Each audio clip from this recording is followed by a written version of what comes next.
your bed, that I can get you back inside your head, before the summer ends, and spread a little love. Just for a little fun, I'll make you come back to me before the rise of every sun. Baby, it's meant to be, I know you got a man, but he don't understand. You're gonna be a heartbreaker, you're such a love taker. So just suck me in and you can toss me like a cigarette, 'cause I just wanna be a bad habit, yeah.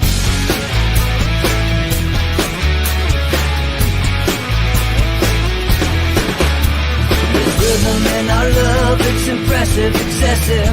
You can't make this stuff up. My chest beats, it's restless, wakes the neighbors up above. Yeah, baby, come and show me love. Baby, come and show me love, because you're gonna be a heartbreaker, you're such a love taker. So just suck me in and you can toss me like a cigarette, 'cause I just wanna be a bad habit, yeah.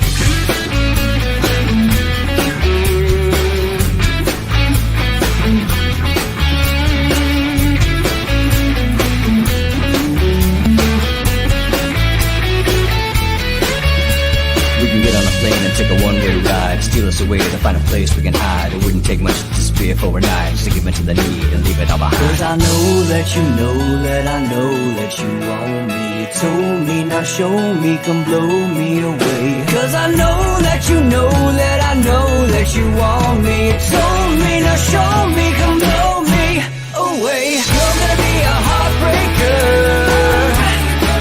you're such a love taker. So just suck me in and you can toss me like a cigarette, 'cause I just wanna be a bad habit, yeah. You're gonna be a heartbreaker, you're such a love taker. So just suck me in and you can toss me like a cigarette, 'cause I just wanna be a bad habit, yeah. Suck me in and you can toss me like a cigarette, 'cause I just wanna be a bad habit, yeah.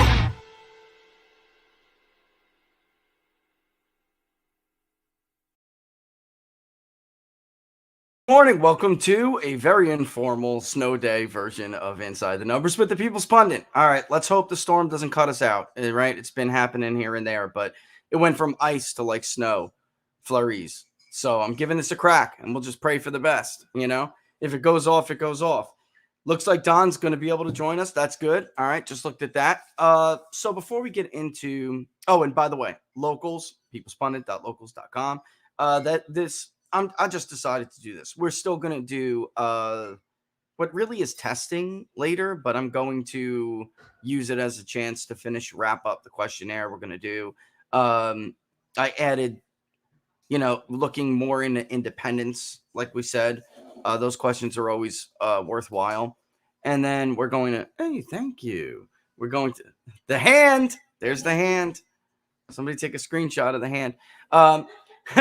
We're going to take a couple. I may just get rid of the one or two of the COVID questions. Maybe I'm looking at it and I'm putting my finger on removing the adverse effects question, but it's almost like, because I want to track boosters and I want to track how many people are getting boosters. But at the same, if I keep that, then why am I not keeping the adverse effects question, which I know all of big media hates, big pharma definitely hates.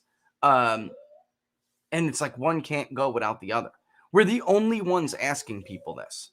The only ones. So you're going to hear Roro in the background. It's just how it's going to be. Like I said, it's a snow day, fun day. All right. So a couple of things as we get into doing our own survey soon. Let's see if I can pull up this. So as we get into our own survey soon, we're going to see others that are going to come out with stuff. I found this very interesting. I'm not sure if it's embargoed yet still or not, but if it is, they're not going to get that mad at me for it. It's probably out by now anyway. It's going to be a bit laggy here, but we'll be all right. All right. Here is new Rasmussen survey. All right. And actually, you can't see it yet. Here's a new Rasmussen survey on number one issues for voters that they asked. All right. This is interesting because I've been finding pretty much everywhere that the intensity surrounding COVID, like, going back before 2020, COVID started to creep up. I still don't think it was the number one issue. I think it was number two, probably.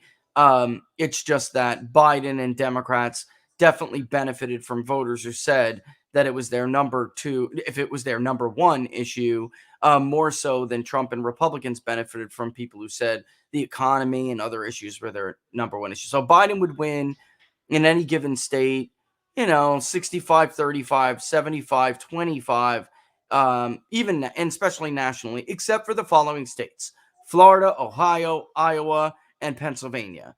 It was much closer in Michigan and Wisconsin, by the way, than it was nationally in some other states.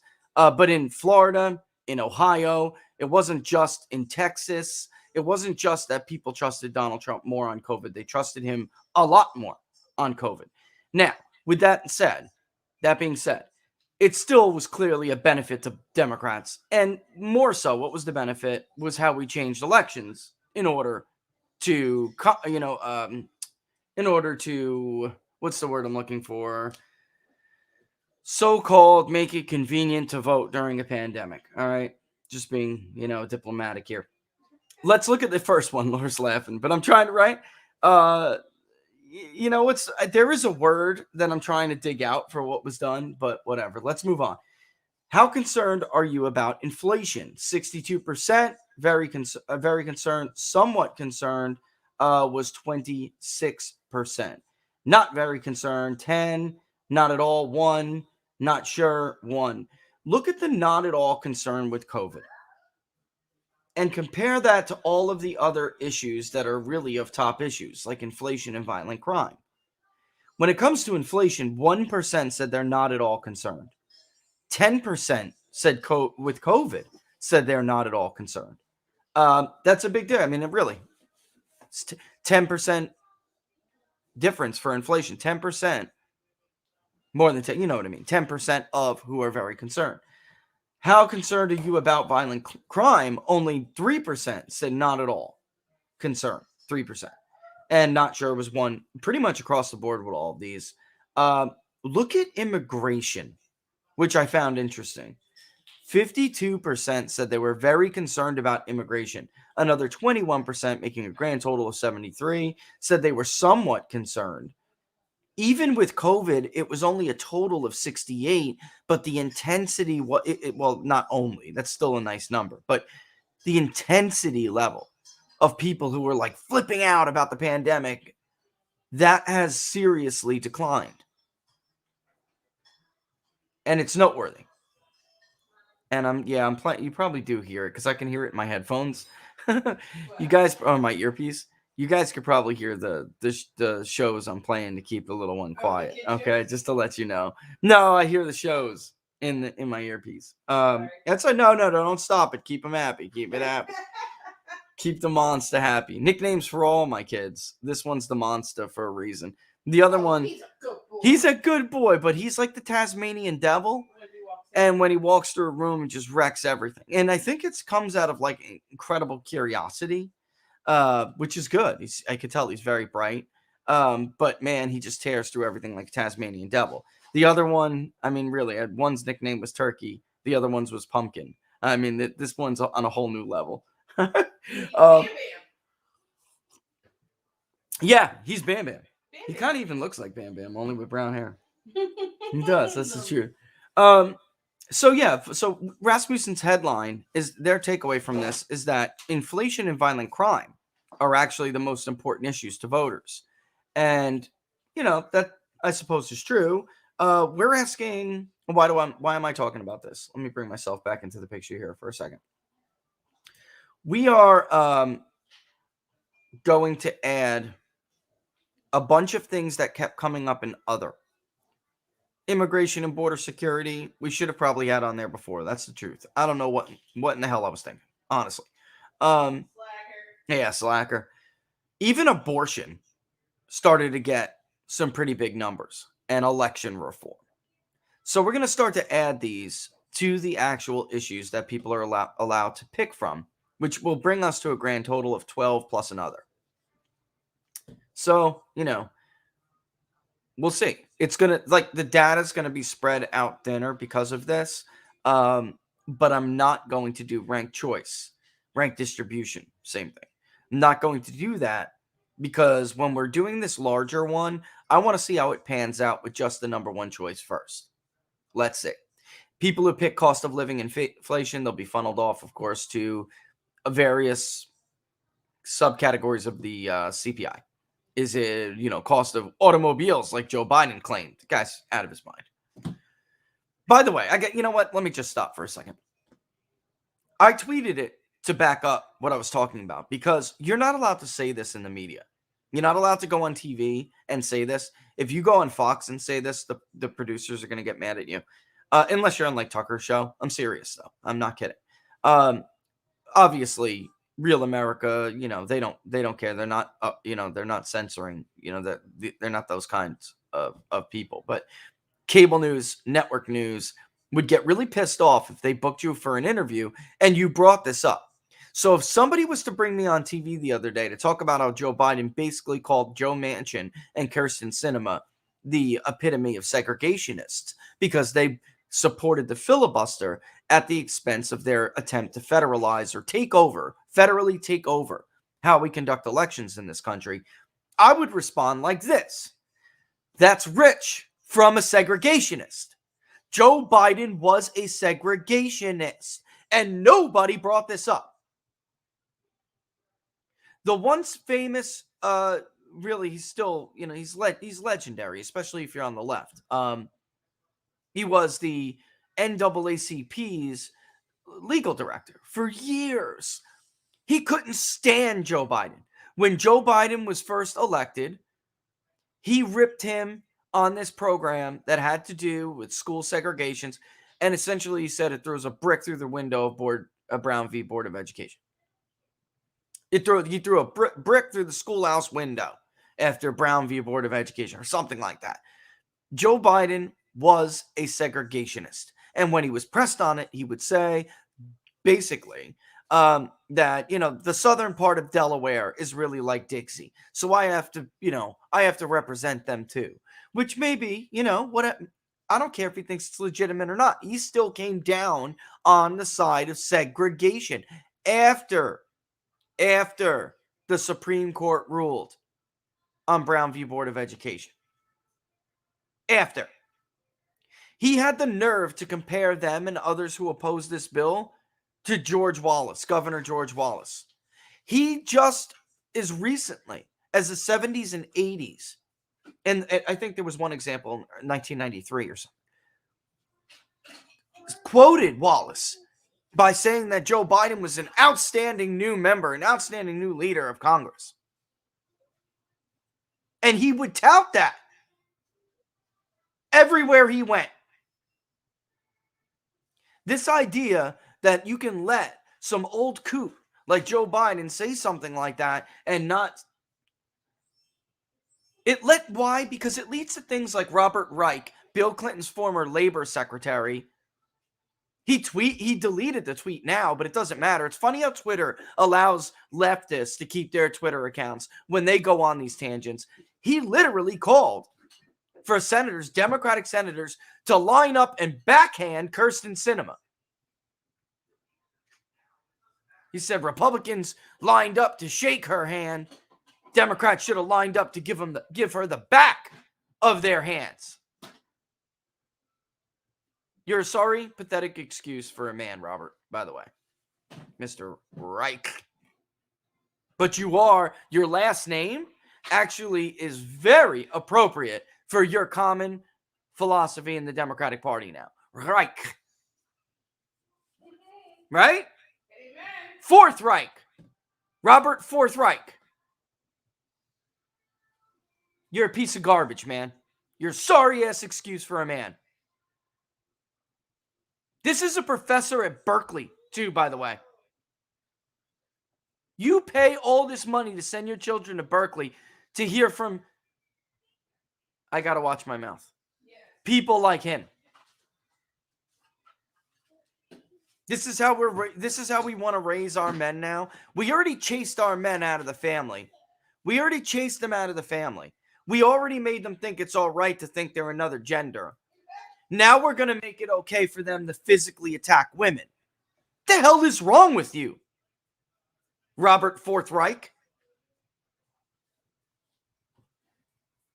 Speaking of which, well, before I get back to the polling, because I know a lot of people on my locals, somebody from Viva Barnes Law had tagged it, and then a bunch of other locals people got in it.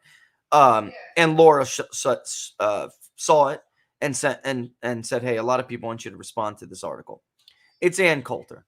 And it's Ann Coulter saying the polls are clear, Trump is dead, blah, blah, blah. Listen, in this game, when you become irrelevant, you try to lick your finger and put it in the air and see which way the wind blows.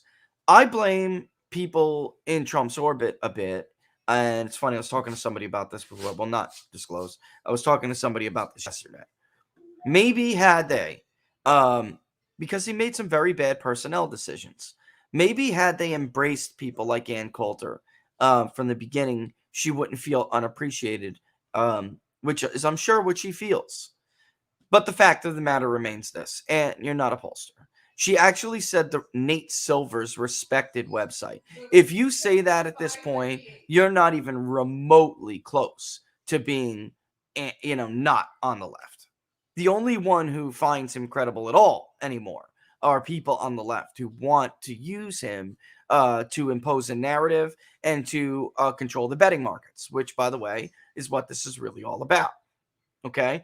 That and winning elections, about making money and winning elections. Like Don Smith always says, follow the votes, follow the money. That's really what it's all about.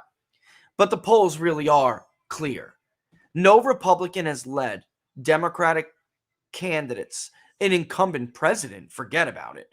No Republican presidential candidate or would-be candidate, or whatever, has led the Democratic candidate this consistently and this long. I don't know. I'd have to go back and look. I wanted initially to say Rudy Giuliani, but it wasn't this long and it wasn't this dominant.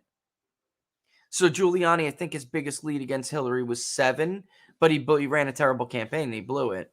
But before that, you would have to go back to God, I don't know, because Dukakis led Herbert Walker Bush all through the summer. It wasn't until Labor Day where Herbert Walker Bush, hey, Laura, got a bit of a problem here. No, he's going to knock it over. There it goes. Yeah, he's going to knock it over. Hey, buddy. Yeah, I mean, I could just, until you fix it, I'll do this. I told you, he's the Tasmanian devil. I told you. Not any kind of a devil. He's an angel. But he's just a brute, man. He's Bam Bam. I took you off. You could move. You could see fit because I know Laura hates being on camera, so I just took it off. Ronald Reagan did not lead Carter like this, ladies and gentlemen. Even early polling. How far back would we have to go?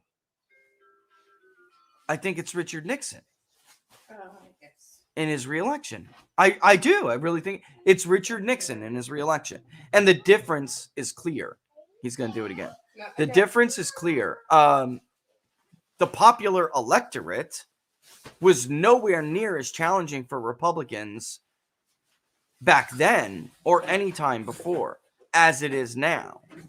You gotta leave. My date thinks it's great. Look at him smile. He's so funny, man. Yeah, I'm not sure there's a comparable example. And by the way, I mean, Herbert Walker Bush went on to wallop Dukakis. But Dukakis led by as much as 16 points throughout the early period. Now, somebody can make the argument, well, early polls aren't predictive. And that is absolutely, that's absolutely true. It's just that I'm not sure the people and Coulter, look, everyone on the left is trying to put together this DeSantis and Trump are having problems narrative. All I'm trying to say is this. It's very clear and has signed on to the left's narrative to try to sow division. She's doing so because she feels slighted by the Trump movement. And when she was such an early backer. All that being said, it still is pretty much unforgettable. I know people who like Ann a lot, who I spoke on the phone with yesterday, who were ready to like cut the rope. You know, you can't go too far. Yes, everyone understands that sometimes we all, start to go up against each other and make, these we swing, man. 1 minute we're the biggest supporters of Donald Trump, and not we, like meaning me. I'm saying like media. 1 minute you're the biggest supporters of somebody. Look, Anthony Napolitano is a perfect example. He really thought he was going to get an appointment on the Supreme Court. Now he hates Donald Trump, and he spent all this time on Fox News before he was thrown off for telling the truth, by the way. He was thrown off telling the truth. And then Shepard Smith made a deal with him, and as long as he was anti-Trump, he would get him back on the air. So Napolitano felt slighted by Trump, and he came on and he became the supposed right-wing legal analyst who did see the walls closing in on Donald Trump over Russia collusion. This is the way the scrap works. Adam Kinzinger, our good friend, the representative from Illinois, who is running like a little baby because he knows he can't win his seat.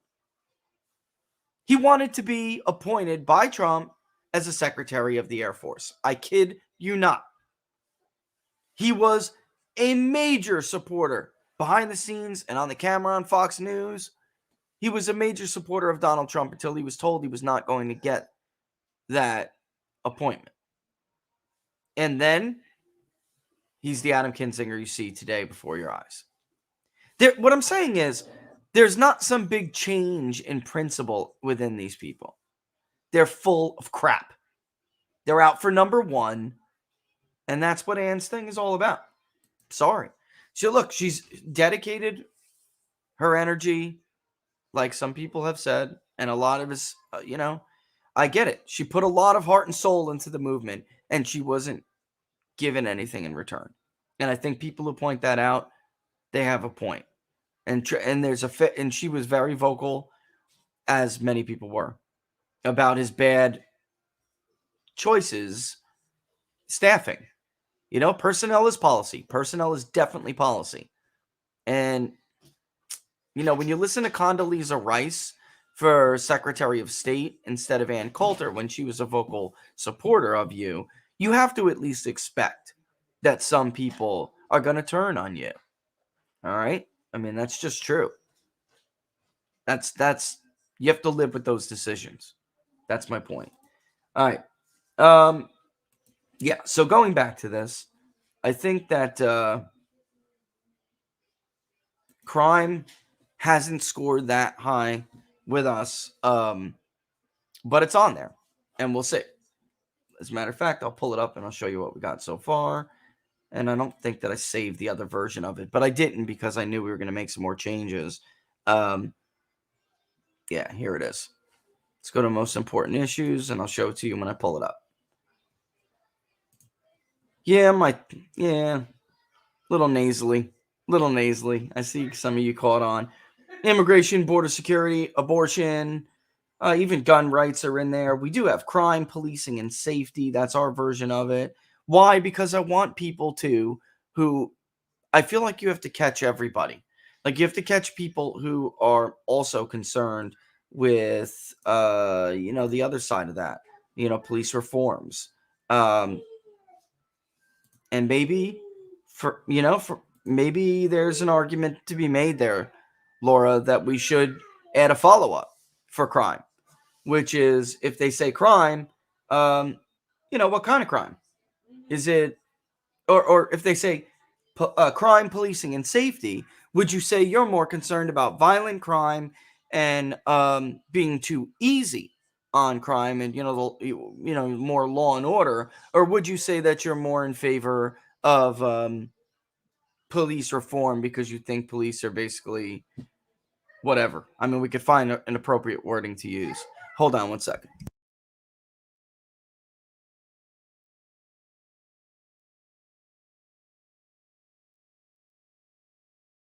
All right, so yeah, I mean, we'll see. What else we got here? I'm separating how many questions are about the economy and generally there's going to be a question about, have you encountered issues getting necessity goods at food and groceries, whatever it may be, and then also, have you are you having a hard time affording some necessity items, et cetera, et cetera, et cetera. And I can't blow it up too much because we're already at like an estimated 9 minutes. I mean, it's a lot, guys. That's a lot. That's a big interview. And that includes me junking some of the stuff.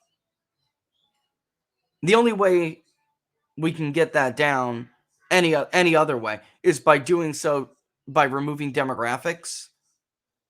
And I just can't do that. That's where all the goods and the juice, that's where all the flavor is. I don't know how else to put it. That's where all the good stuff is. It's in the demographics. That's where the meat is on the bone, right? It's all in the demographics. Whether that be, having to do with affiliation, ideology. I guess I mean, maybe we could get rid of comfortable expressing political beliefs. It's just we've been tracking that for a while, and if we do that, it'll be something that's going to be missing when we eventually release it. And I'm not sure I want to do that, Could get rid of some ethnicities, but that proved invaluable. It's just tough, guys. It's tough. It's like there's really not a whole lot. Unless we don't ask any hypothetical 2024 questions. The generic ballot is absolutely, that's a must, I'm just not huge on these morning consults. I mean, what, heck, maybe we'll do it this one time and we'll see how it goes. But I'm telling you, I already know how it's going to go. We are going to see a drop off that we wouldn't see if we cut the size of the questionnaire. Because I know a lot of people wanted to also ask. There was some other questioning, I think Rasmussen did it, about how far Democrats were willing to go with the unvaccinated. So, I mean, it essentially found that they're willing to put people in camps who aren't vaccinated. And they wanted to know whether we would find something similar to that. God, I hope not. But I'm all right with adding that. So maybe we'll load it up. Not too much, but we'll load it up. And then you do have to understand some of the estimate is if they were to get every single logic question. And not every respondent is going to get every single logic question, right? Only independents are going to be asked which party most closely aligns with your views. Do you equally align with both parties? Or do you share little in common with either? Only independents or third-party voters are going to get that question. If you're Hispanic, you're only going to get the Latino detail question. If you choose another issue outside of those that have a follow-up, you're only going to get that question, right? Yeah, on and on and on. So it's not like everyone's going to get every single question. If you say you're a labor household, only you're going to get the follow-up. Is it a private or a public sector union? So that is the max. That estimate is the max. It's not going to be the average even. The average will probably be, somewhere in the ballpark of like 7 minutes, which is still within an all right time. I mean, I'm not jumping for joy over it because I like 6 to 8 and I like low end better than high. So we'll see how it goes. All right. So let's get Laura's already got this. Oh, I should save that for when Don comes on. Why do the left still idolize Robert Byrd? He was freaking KKK. Even Manchin invoked him in the filibuster argument last week. Should the right go after them for doing so? I mean, I'd love to let Don add to this because he has done so much work on this. But yeah, absolutely. This Robert Byrd, the reason why they still have to, and Hillary did too. Robert Byrd has to be heralded still as a great man, a great Democrat, a great member of the Senate, because he exposes the lie that there was like some kind of party switch right? The Great Southern Reset was not really true. What is true is that a Democratic president relied on Republican senators to get civil rights legislation through in the 1960s. What is true is that it was a Republican president in the 50s who basically integrated the military. What is true is that Robert Byrd was a racist before civil rights, and he was a racist after civil rights. Al Gore's father, right there with him. So when we bring Don on, I would love for him to add to that when we get back into Q&A. Rich, Laura, does Rich think Trump can get Noam to primary Thune? Polls show she wins easily. Yeah, I think she would stomp Thune. I do. I don't know if he could do it though, and she has a lot of. The problem is her coalition would probably be a little bit different because she did piss off some of the anti-lockdown, strict draconian mitigation measures that Trump's base did not support, and she made some really bad. Can people trust? You know what? We can add Fauci as.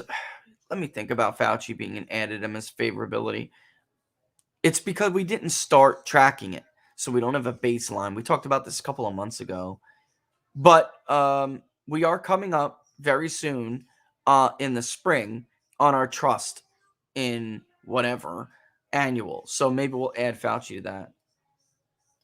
The strongest ticket in 2024, hands down, is Trump DeSantis. It's hands down. But 3 years now, 2, is a lot of time, folks. A lot of time in politics. So right now it is. We will see what it is in 2 years. So I just kind of did like a little bit of a lightning thing. If one needs to get axed, I prefer the 2024 hypothetical taken out versus the congressional leader favorability. That's interesting. I got the reverse sentiment from others just because it's been so steady. The congressional favorability has been so steady. And I'll be honest with you, I don't think it's going to change that much. The only thing we are going to see is I think more people, Kevin McCarthy's going to get more known. But Don's on, so I'm going to stop sharing the screen. Give me a thumbs up if you're ready, buddy. He's ready. All right, because we're not going to do a whole 2 hours, so we're going to scrunch this down into a 1 hour program. I'm laggy, Don. I'm laggy. I'm laggy, buddy, but it's working. You know what I mean? I've always said that about you. You're laggy. Well, welcome to the shortened version of Inside the Numbers. I got a question right off the bat before we get into everything, and I want to show people the show that you have coming up tomorrow in the promo. It's a still, but you can give them while we're showing it. You can give them the rundown. It's gonna be a big show. But I gotta ask you to comment on that question because you have done a lot on this. And it's like the question was, why does the left still idolize Robert Byrd? He was freaking KKK, the question said. Even Manchin invoked him in the filibuster argument last week. As you know, because this is a lot of the work you've done, so is Hillary Clinton, so is Barack Obama. All right. Should the right go after them for doing so? And by the way, I just want to add to this that Joe Biden was a segregationist. All right. He was a segregationist. And this is crazy, man. This is crazy. But go ahead. Go ahead. Well, even the vice president called him out as being a segregationist. So, I mean, it really comes down to this. And it kind of ties into, I saw the question on here about trusting Fauci. It's kind of the same thing. So let me explain that. So the left doesn't trust Fauci. The left doesn't really like Robert Byrd either. They know his history. It's no secret, but they have to defend it. Right? They have, because otherwise their whole world blows up. It's the whole thing about those on the left who need fake news. Please give me something, any lie you have to let me know that my world is okay. Right? So it's the world they live in.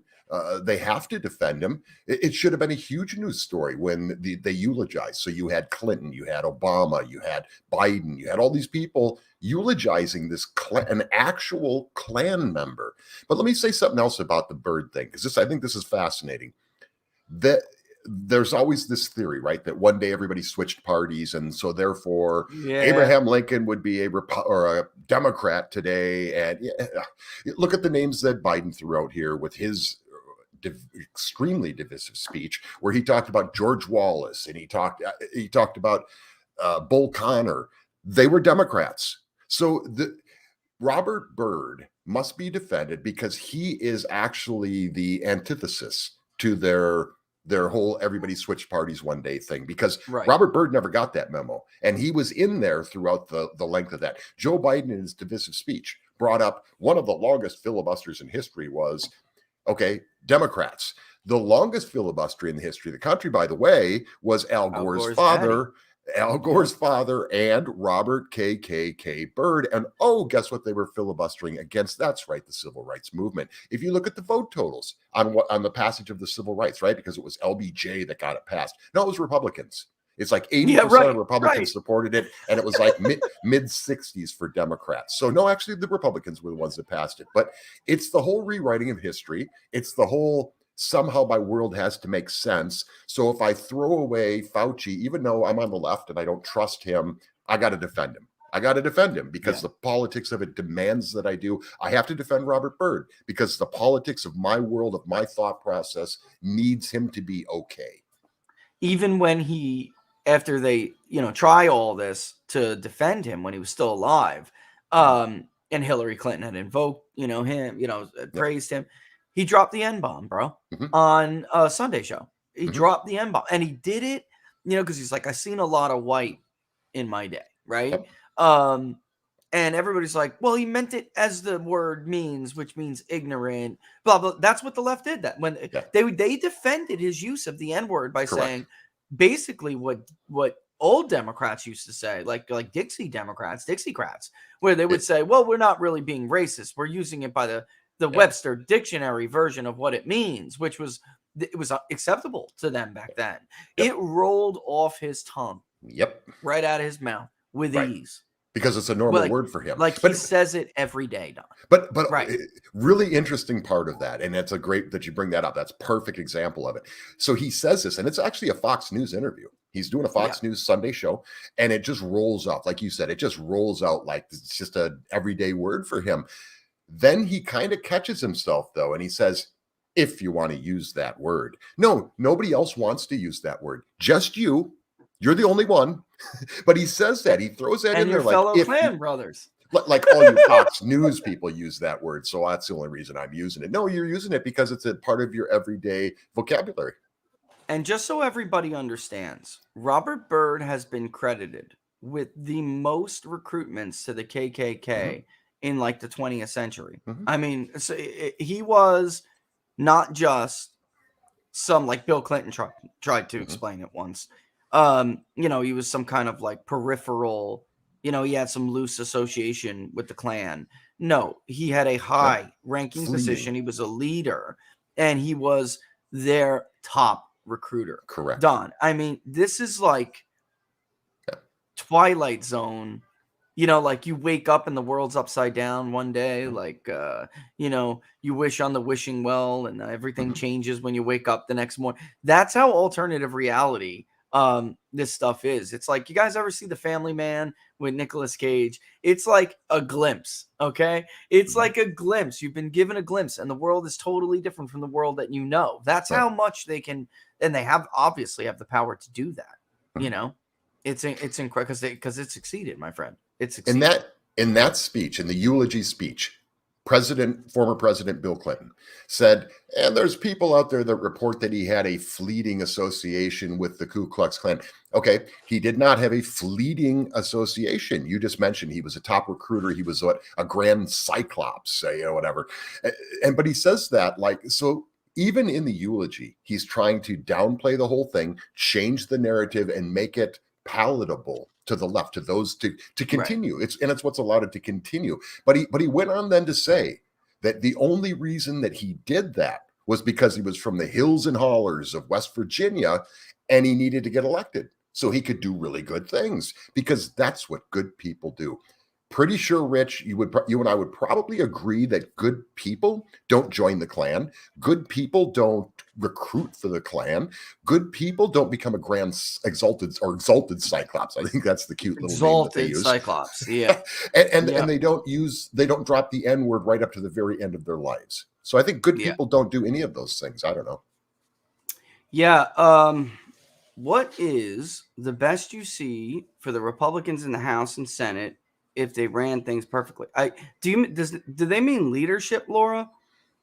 Do they mean leadership? Because I got to tell you, as like a compromise kind of guy in the Senate for Republicans anyway, it's Kennedy. I've been thinking a lot about this lately. It's Robert Kennedy of Louisiana. He would be in effect. I think he would be he's well liked and by everyone. And he's so hilarious. It's hilarious. Did you hear him last week? I love He's that guy. like, it's not about this. It's about this agenda not selling. I don't know where he comes up with this stuff. He's like that funny like uncle or grandpa, that just it never ends with them. They constantly have something new. He's totally hilarious, but he is well liked, and I don't want to say this in the wrong way because I don't want people to take it the wrong way. He's definitely been there for like the McConnell wing when they need to pass things and get things passed. Like he's not, he's not going to topple the apple cart. But he also, if he was in charge, then things would be very different. It's just that right now he's playing the game. I kind of think he's a team player. But I think if he was in charge, things would be different. You know what I mean? Like he is more conservative than his vote record lets on. Personally, I think he just knows that's how sausage is made. What do you think? Yeah, I agree totally. Yeah, I think he's a team player, but he's one of the team players that has a spine, so he'll say the things that need to be said. And I think he's a great communicator. I just love the way he communicates. He's hilarious. He's entertaining.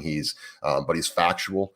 And I love his positions and the way he states them, which I think is something that's really important. And a lot of Republicans are lacking that. A lot of Democrats are today, too. I mean, look at that press conference. You got to love the press conference, right? So you've got 500 people on TV over the last couple of days telling you how clear Biden was about everything, the Ukraine thing and all the different things. If they have to tell you he was very clear, he obviously wasn't, or you wouldn't have 500 people on TV talking about it. But yeah, I think Kennedy's great. I really like Ron Johnson, who's on the show. You'll hear that tomorrow. Yeah. I think he's not hilarious, but he's factual, and he says. Let's go over that real quick before we get to the Q. Let's go over that before we finish the Q&A. I want people to see this in case people have to cut out. By the way, a lot of people are actually happy. I saw in the comments that we started at 12. They're like, you know what? It doesn't overlap with War Room. Doesn't cut into the War Room time. I didn't even think of that. Yeah, I don't know. Maybe we'll see about that. All right. But I actually did, I do nothing without data. So I actually polled my followers when we first started the show. And it was either going to be 10 or 11. Because back then, I think when we started, it was Rush Limbaugh. And now that Rush is not around, like half the audience watched Rush. And now that Rush is not around, or listen to Rush. Now that he's not there, and look, those guys are doing a great job, but that's some big shoes to fill.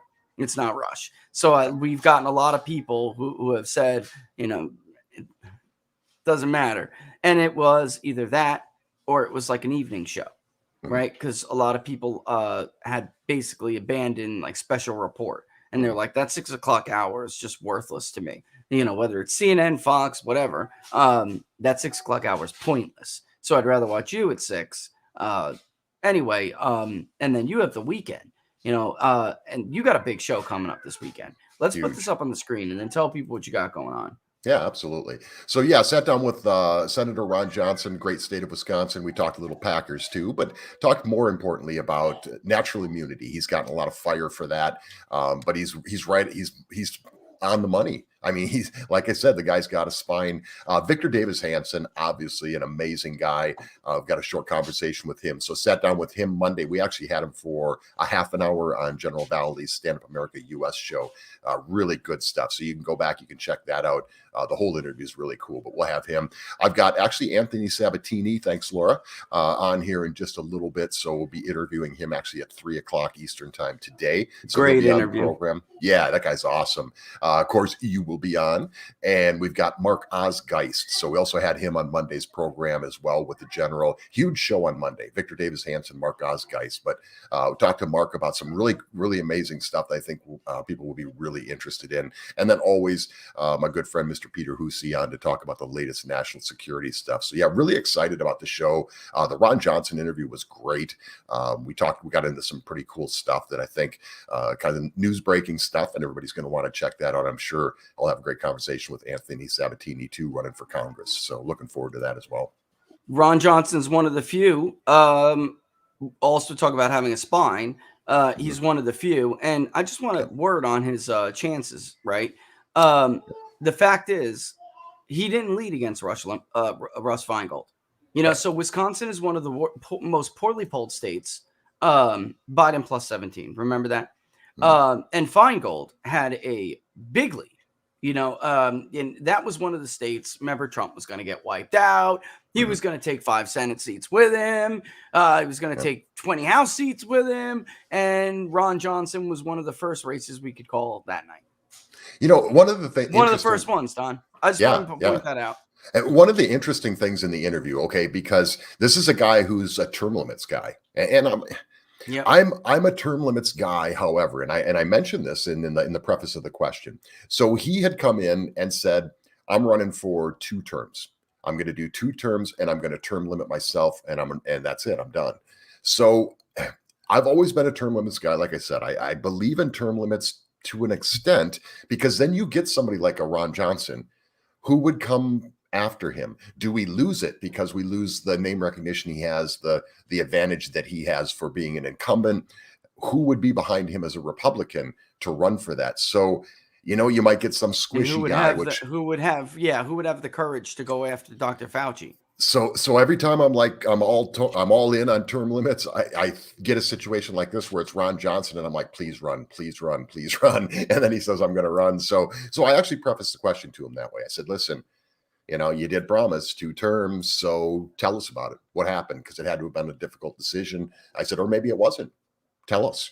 And so that was a really interesting answer that he gave on that. But I thought that was one of the, for me, it was an integral part of the interview. That is the only alternative, considering the problems with the 17th Amendment that we've talked about ad nauseum. But that's why it's an alternative. But that's why my preference is to just get rid of the 17th Amendment. I would gladly, voluntarily give up my vote for the Senate if we were going to go back to the state legislatures choosing who our senators are. There was a reason for that in the original design. I don't think I'm being stripped of some voice, you know, some bogus voice, you know, that they argued. It was never true. It wasn't true back then. You know, it wasn't true during the progressive era. It wasn't true all of the times leading up to it, really, that we now know to be the progressive era. And it's not true now. None of the goals of the 17th Amendment were met. Or not. Well, that's not true. None of the stated goals were met. What the special interest and you know the permanent government wanted to do, that those goals were met completely. Concentration of wealth and power, seniority, boosting seniority, all of that was that happened. That happened without a problem. You know. Yeah. So with that, let's go to another question. Let's see. What do you think about Alan West in Texas as far as his chances go, Don? I mean, I've heard reports that his polling is starting to uptick. I actually got an email from him sent to myself and General Paul Valley that he in his polling, he's looking good. So the internal polling that they're doing looks good for him. I don't know. I mean, I haven't seen enough information on that to know exactly where that's at. Yeah. It's a tough one because, I mean, ultimately, I think Abbott has done a decent job. I mean, I'm looking mainly at the pandemic, what they're kind of trying to do with getting back into building the wall and doing that on a state level. I'm not a hater when it comes to Greg Abbott, but there's some things too that I have issues with. I love Alan West. It's a great guy, somebody I know personally, have had an opportunity to interact with him several times in person. He's a genuine, great guy, one of the coolest politicians I know personally. And so I really like Alan West. But it's also, He I got don't think robbed in 2012, man. Oh my God. Robbed. Yeah, I mean, that was Robbed. that was horrible. Can we just be real? Totally robbed. But- And but- and Republicans let it happen because they couldn't stand him And because this is- he wasn't a team player like Right. that. Right. This is why I always say, when people say, what can I do to get involved at any level you can. Get into those polling places. Alan West lost that election because there were no Republicans counting those votes. None. And so when Joe Biden tells you Republicans are trying to make sure that only they count the votes, that's what we've been living in for almost my whole life, is Only Democrats count Only votes. Democrats. So he's worried about Republicans getting into these places, doing exactly what I encourage people to do. I know you do it as well. People need to get involved, get into those polling places. So when they shut those doors and there's a recount, it's a fair recount. Ladies and gentlemen, Joe Biden and all the other Democrats you've been hearing from this week are full of crap. They're full of crap on everything, but on this issue, it's so dishonest. It makes me want to vomit. If you are in a 70% Trump county, it's still Democrats counting votes in many instances.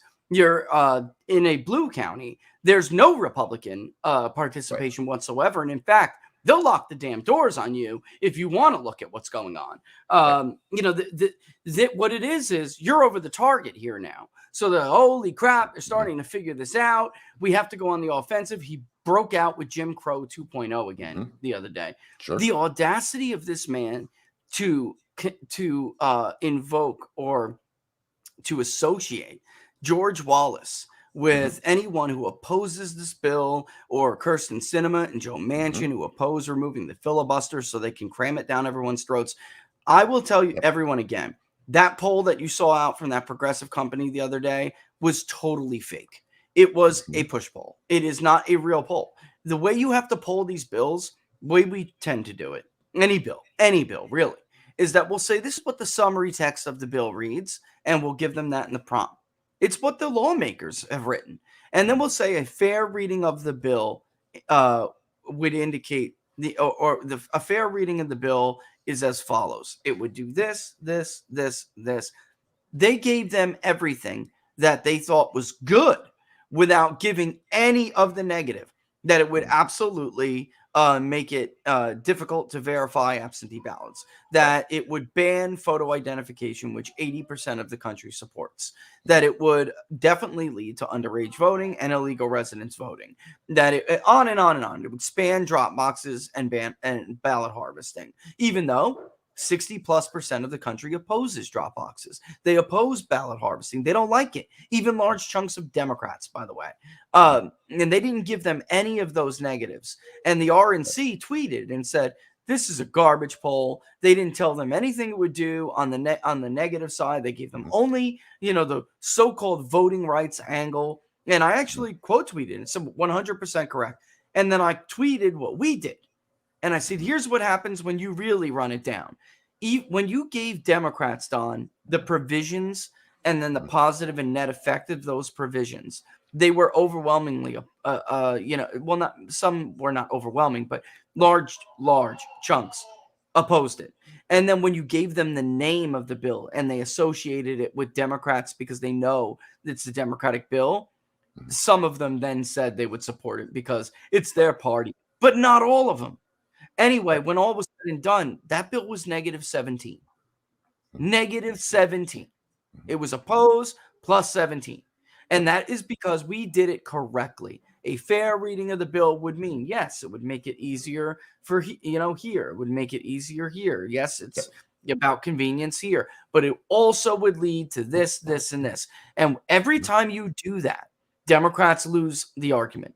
Because when it comes down to brass tacks, Americans will definitely put integrity and security over convenience in voting. Right. It's from Utah to New York State. When you make them choose between integrity and convenience loses. Well, okay, so just You take know, just go take ahead. one of the big lies in this whole thing. Harris just said it here just before Biden came on and gave his incredibly divisive speech. Did I mention that anyway? So Yeah. she says that people should have access, that Republicans don't want people to have access to water and food while standing in long lines. So apparently one they're of the standing in biggest 12-hour lines. Yeah. This is not about having access. You can bring a bottle of water, you can bring a sandwich if you want and eat it in line. That's access to it. So what they're saying is they just want to completely ban it and you can't have it. No, what they're talking about is having political operatives walk up and down the line and say, here, oh, and by the way, here's a coupon for a Big Mac if you're voting for my guy. Think about this. Everything is so political. You're going to have political activists walking. That's what they want, walking up and down the line. There's a reason you can't. And let me just say this, Don. And yes, people will absolutely sell their vote for a Big Mac. I'm not kidding. You'll sell their vote for a coupon. They'll sell their vote or a Lucy. A single cigarette. Yeah. I've seen them do that with single cigarettes. Just hand out single cigarettes and they sell their vote. So yes. So for people who would listen to Don just said and say, would people really sell their vote for a coupon for a Big Mac? Yes. But let me put it in. Let me put it. They'll vote in someone else's name for a coupon for Big Macs. Let me put it into this context because we're talking about polling here, right? So this would be like asking people the question. Here's the question. Do you believe people should have access to food and water while standing in line to vote? Overwhelmingly, people are going to say, well, of course they should have access. You should be able to bring a bottle of water. But if you put the question to, do you think political operatives should be able to walk up and down the line handing out food and water? You're going to get a whole different reaction to that. So when you look at these polls, like you're talking about, this bogus poll, those are the way, that's how they do it, right? I mean, that's what they do. Yeah, and I would say we hit Fat Frank Luntz over this when they first brought this up about 6 months ago, right? Because it's like, this is outrageous. You believed Republicans in Georgia want to ban people from giving out water in lines. Hey, Fatty, it's been illegal in the federal statute for years. You're can't wear your MAGA hat. Expert. You're an election expert and you didn't know that. This goes to show you either he's a liar or he's stupid.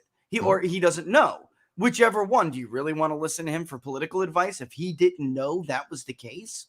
This is, I mean, it's probably, honestly, it's probably a little of both. Even if you told him it was federal law, he still, for a couple bucks, would have went out and tweeted that anyway.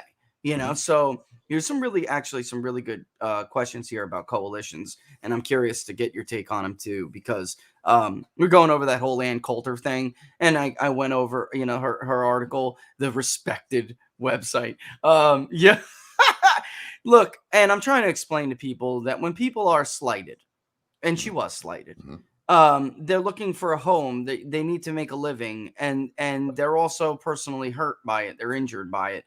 So they do compromise, sadly, their principles, and it happens all the time. Judge Napolitano, and I use as an example, Adam Kinzinger, all right, is another perfect example. Everyone hates him now, but it's important to know he was a major supporter in Mitt Romney. He was right. Mitt Romney was going to be Donald Trump's best friend if he got Secretary of State. Donald Trump went with Condoleezza Rice's suggestion, and Mitt Romney went back to hating on Donald Trump. All right. Mitt Romney had dinner with the president that night and basically pledged his undying loyalty to him and that he would be an advocate for him. Trump went a different way, and the guy went slimeball. I mean, this is how it works, guys. Adam Kinzinger wanted to be appointed the Secretary of the Air Force. He was a major supporter of Donald Trump all over Fox, on Capitol Hill. The minute he didn't get it, he turned into the Adam Kinzinger you see today before you. All right. And that's just the truth. So, I just want people to take to heart that this is not about principle. It's not about, morals and virtues. It's about their own them looking out for number one. And there's some two really good questions. One by Tony, the other one by Neil. Question to Don and Rich. This is Neil's. With the Republicans becoming a larger 10, could that cause issues in the mid to long term, i.e., pleasing some, most, or all of the people? And I think what he means by that too, and just because of what the content of what we've been talking about, if they start to appeal to like more working class people, even younger African American men, particularly, even though Trump doubled his vote share with African American women, I didn't even see that coming. I didn't. I saw the men in the polling, but I didn't see the women. Where I did see the women, though, which is why I like that social desirability bias question, I saw them in there. They were undecideds. They weren't really undecided. Obviously, some of those suburban black women voted for Donald Trump. Obviously, so in any event, could it have issues? Here's my take on that, Neil. There was no, in the census, there was no domestic white growth, like at all. And even if they get more professional class, which I'm not sure is going to happen in the mid to long term, because you remember, Don, in the 90s, especially in the early 2000s, it was like Democrats and liberals and all over had this major push for like your kids to go. And I was like one of those generations in the early 90s, major push to go and get, like, even if it's a liberal arts degree, go bury yourself in student loan debt. Yep. We're going to make it easy for you to borrow money. Go get a degree. And they really just were trying to pump out liberals in academia. And it worked. But that's over now, because now the issue is that debt is real to so many people. What I'm saying is I'm not sure that attendance, for debt is not going to start to retreat. You know what I'm saying?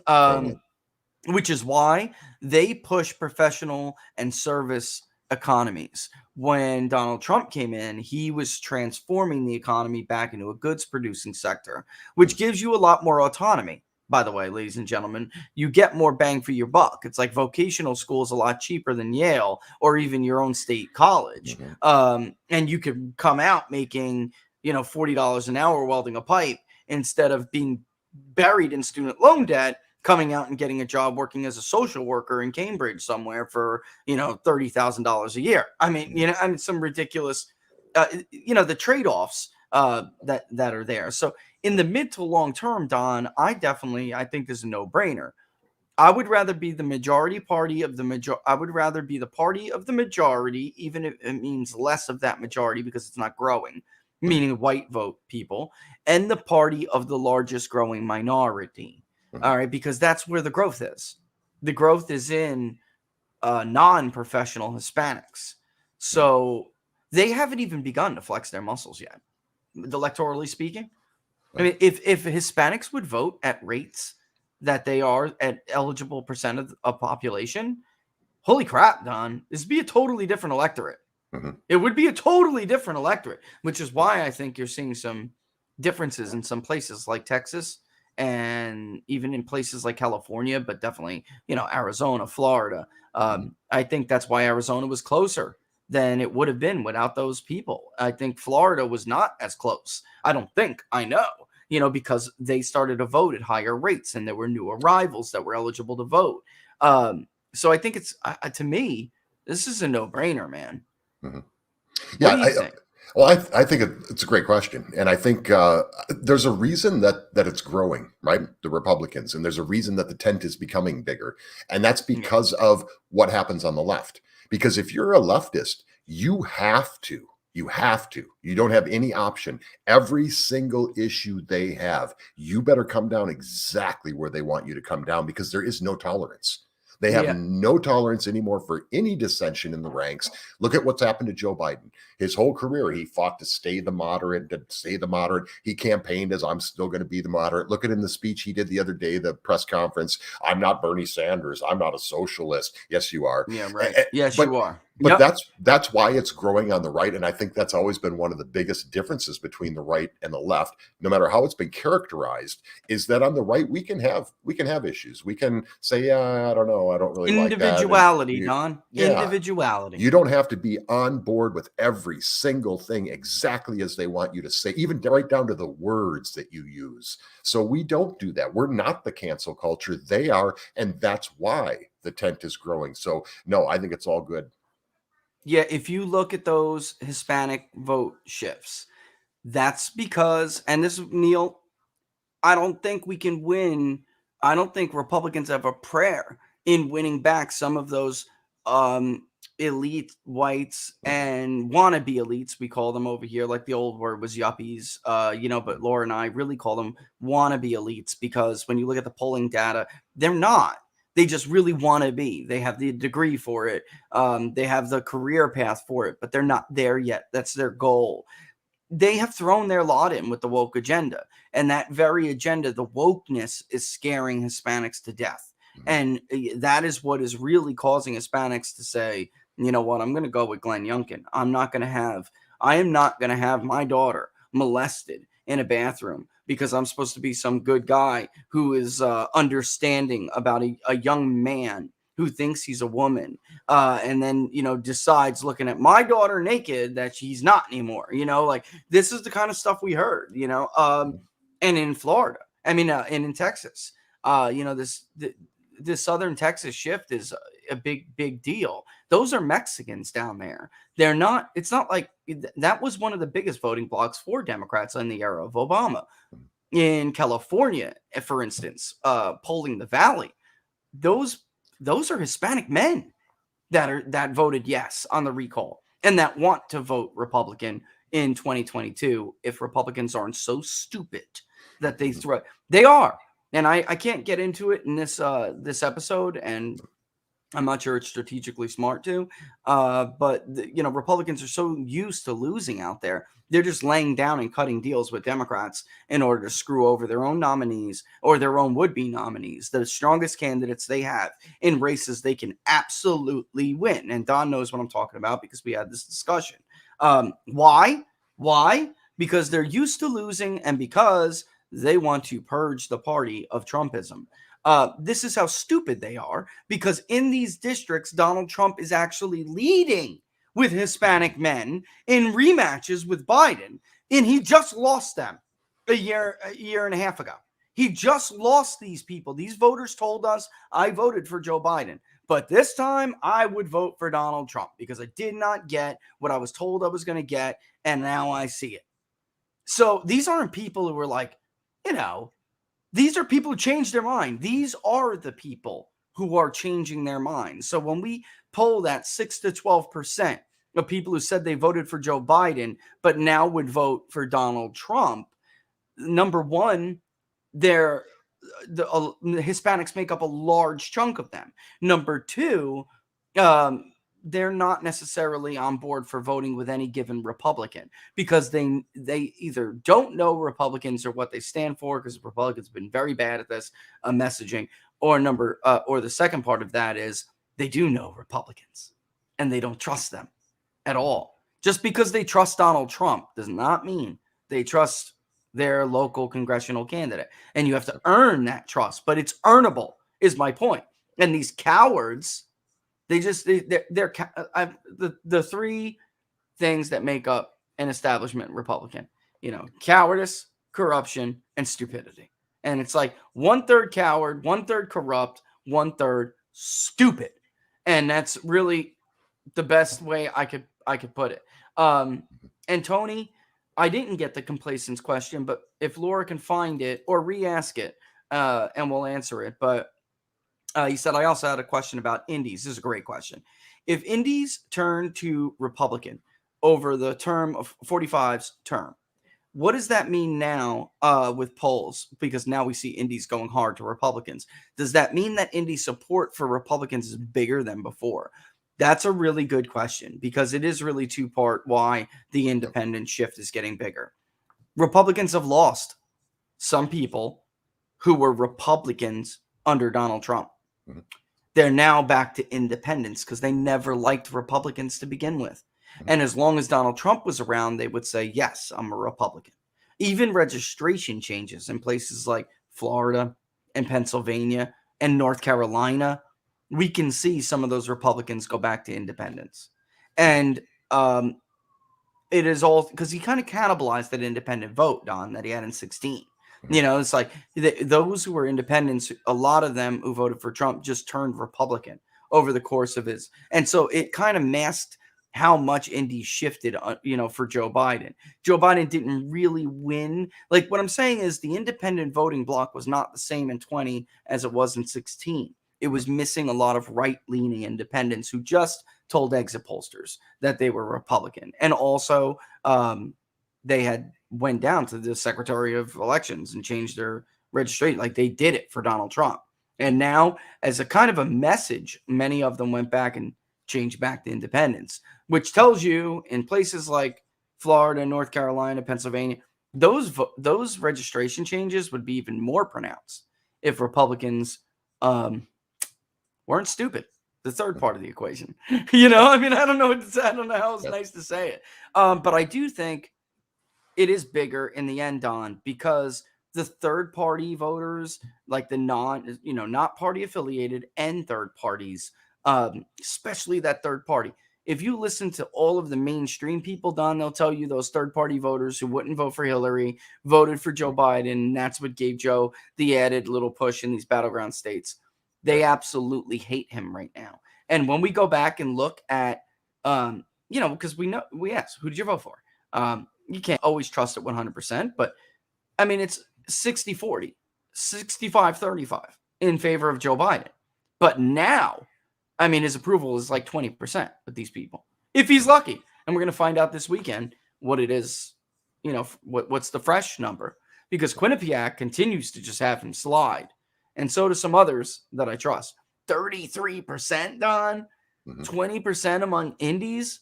And by the way, YouGov had him there or right around there too. The only difference is they weighed down independents and they made Democrats a ridiculous share of the electorate. So I don't know. What do you think about that? You think the independent vote is going to be bigger this time? And for what reason?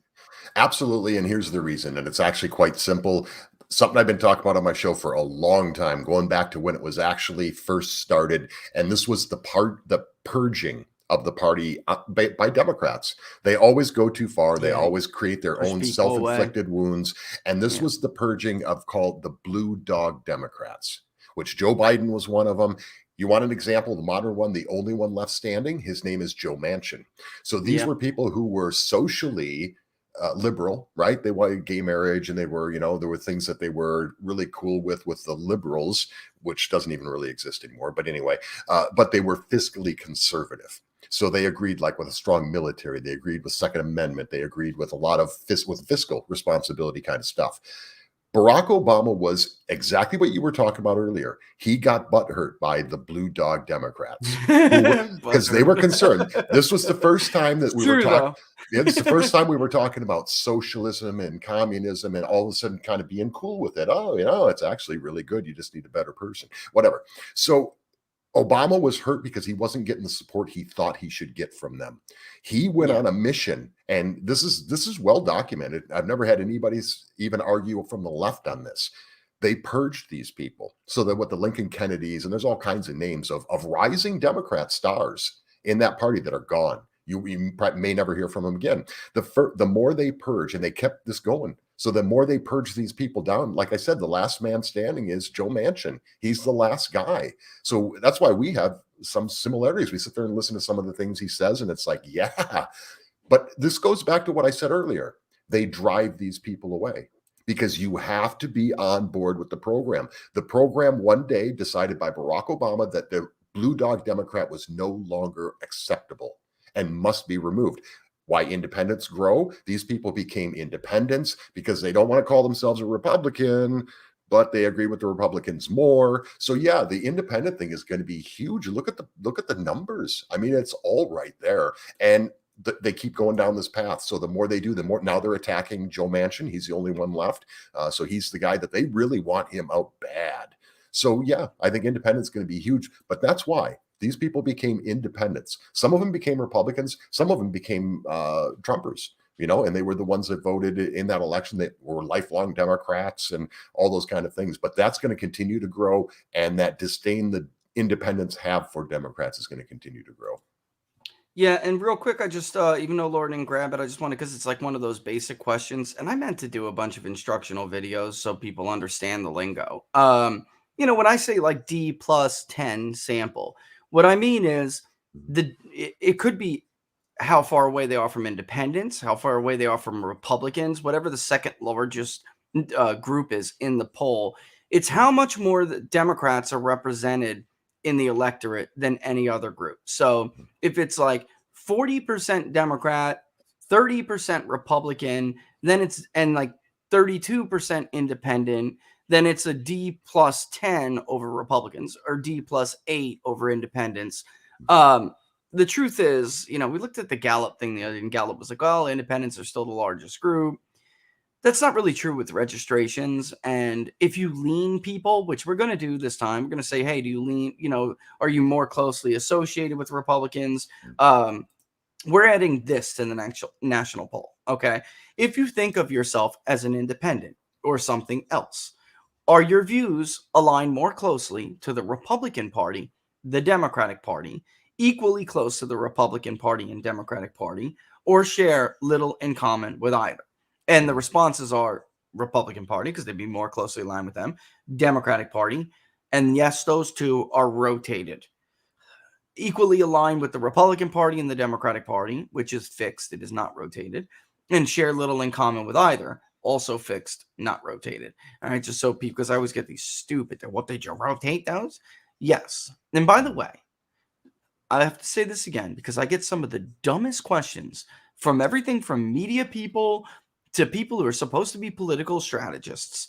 Questions aren't rotated. Responses are rotated or randomized. Questions should be in a specific order, so you make sure you don't taint the survey. All right.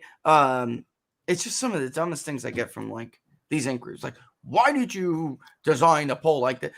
Go to school and find out. I don't know. I mean, this is basic common, stuff. Like if you're supposed to be someone who knows survey research and design, like an undergraduate knows that, Don. Like you have to do like projects, like build a mock questionnaire. All right. You will fail if you inject bias before you do the control questions. And it's just some of the dumbest things I'll see. And then one of the ones I heard the other day from somebody who's supposed to know what he's talking about asked me whether or not I'm not why was I not rotating the questions? Right. Oh, because questions aren't rotated.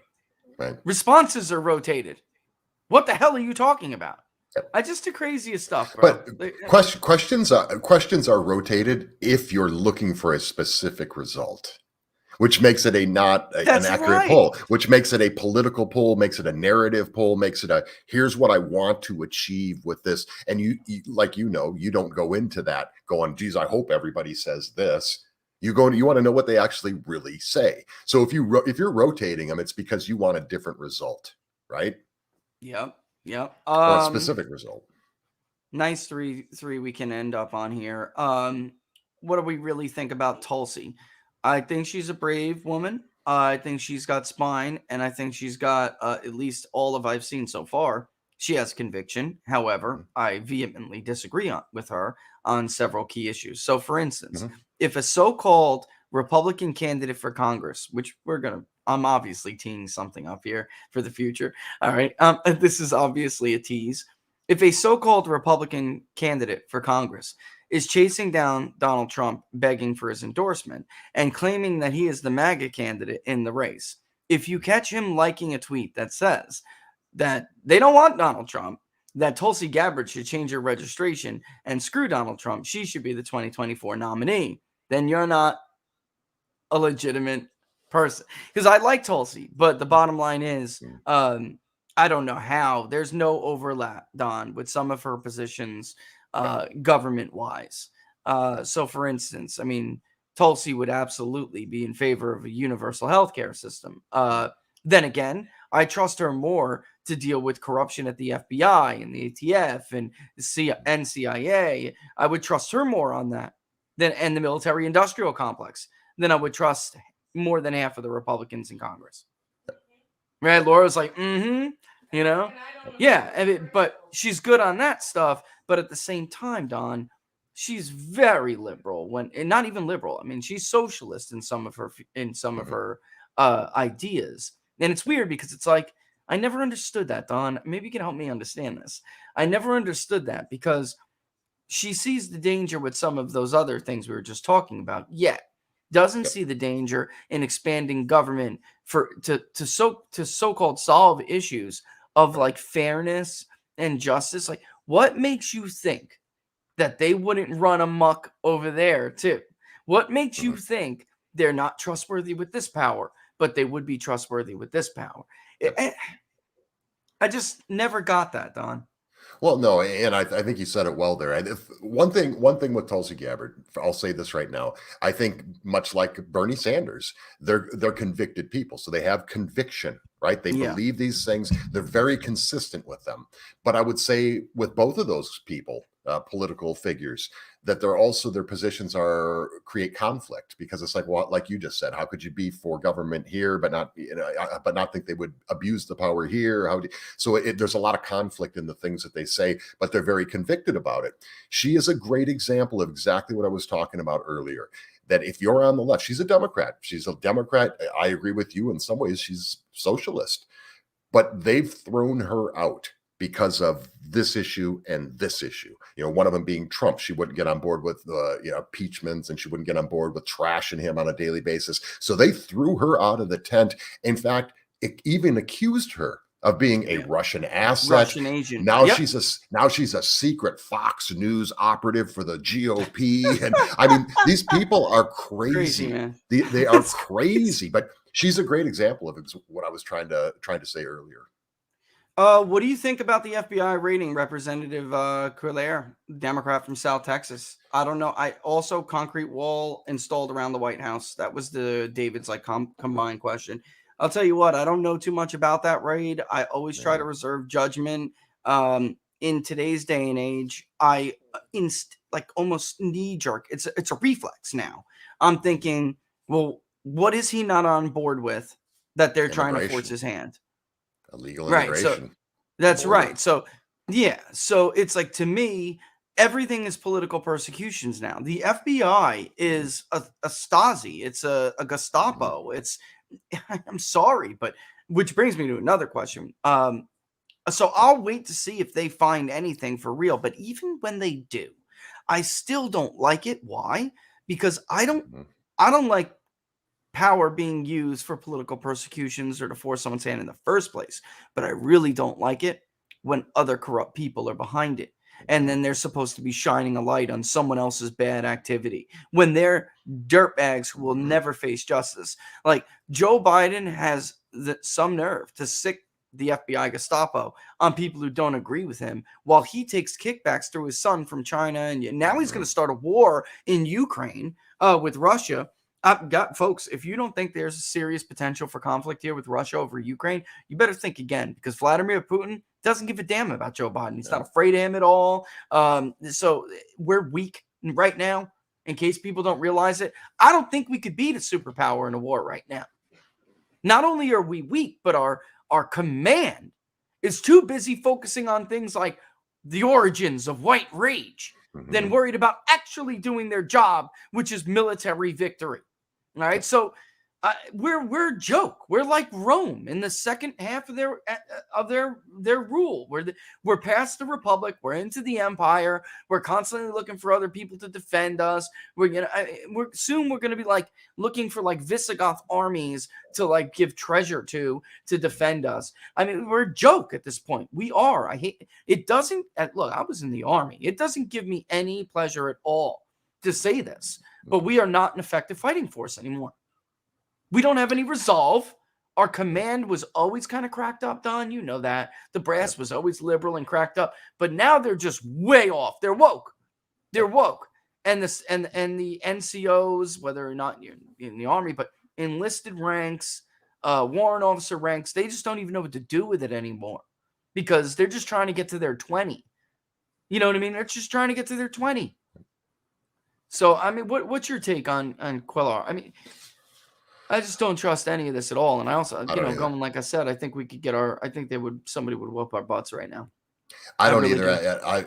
I'm obviously would like to hear more details. I would like to hear some details. That's what Yeah, concerns they me always right do now. this. There's Right. They no always do this. there's Right. no Sorry. allegations of anything. There's no evidence of anything. There's not even a narrative put out there yet on this. So that's what concerns me, because I don't like the things that happen in darkness. I don't like the man behind the green curtain. Don't trust him. So I don't know. Is this political payback? He's been one of the most outspoken people when it comes to the border, getting control of the border. He hasn't stopped. He's refused to get on board with the Democrats with this. He won't do it. So is this the extreme example of what I've been talking about on the show here today, where they not only kick you out of the tent, but they sick the FBI on you? So I don't know. I'm very skeptical about what's going on right now. And like you said, even if they come up with something and they say, well, it's because of Hunter's laptop, I don't know. So even if they throw something out there, I'm very skeptical, and I see political motivation everywhere now, because let's be real, that's what's going on in this country right now. It's trending. It's on the bottom. It's rolling on the bottom of the screen right now. We kept the same thing because it is that important. Democrats all last week were blowing up Merrick Garland's phone. You have enough to prosecute Trump. We can't let this guy run again. It's not even a secret. It's a secret to like people at home, because ABC, NBC, CBS, even Fox, you should be ashamed of yourself. Everyone other than Tucker Carlson and Fox News should be ashamed of themselves, because they know what's going on, but they're just not allowed to talk about it. It seems like the only one who's allowed to talk about anything he wants is Tucker, and he will. And you know what? Everybody knows they have nothing. Look, and the attorney general in New York, if there were financial crimes, don't you think Robert Mueller would have charged him with them? I mean, are you kidding? I'm sorry. Mueller was a puppet. Don't you think Andrew Weissman, the only man to be unanimously rebuked by the Supreme Court, the only federal prosecutor to be unanimously rebuked by the Supreme Court for prosecutorial misconduct, that's who Robert Mueller picked to head up the witch hunt against the Trumps? Don't you think if there was something real there, because you could fabricate anything. I mean, these people could really, anyone who's got a federal microscope up their butt, so they could find something on you. I don't care who you are.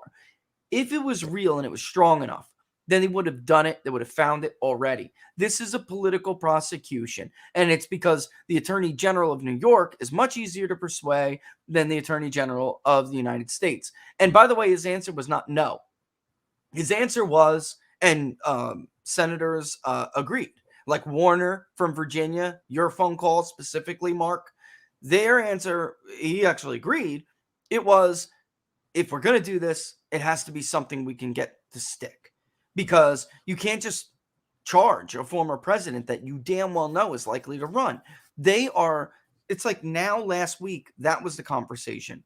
When before Christmas, everyone going on Christmas break, the conversation was total panic about how big his lead is in the polls, and how likely it was that Donald Trump was going to return in 2024, not only himself, but with a bigger majority, Republican majority, than he had in 2016, and a more Trumpian one. So they went from hyperventilating about that outcome, which they view to be likely, to we got to prosecute him. If anybody sees that as anything other than what it is, which is political misuse of power, abuse of power, and political persecution, then you're a fool. I mean, if you're a fool, and you shouldn't be cheerleading it, because it could happen to you one day.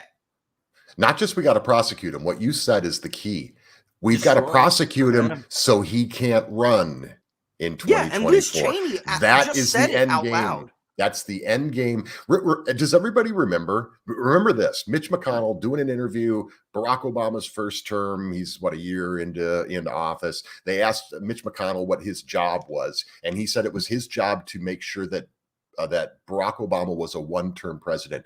Remember that to this day, they still freak out about that. Like Mitch McConnell was supposed to go, well, I'm going to do everything I can to help Barack Obama and make sure he gets reelected. Right. No, there's Republicans and Democrats. So, I mean, it's just the basics of politics. There was nothing wrong with what he said. Now you have people, and nobody's covering this like we're talking about it right now, with the exception of, like you said, Tucker.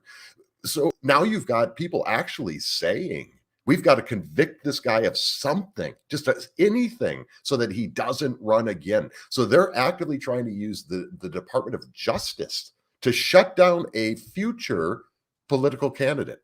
a future campaign.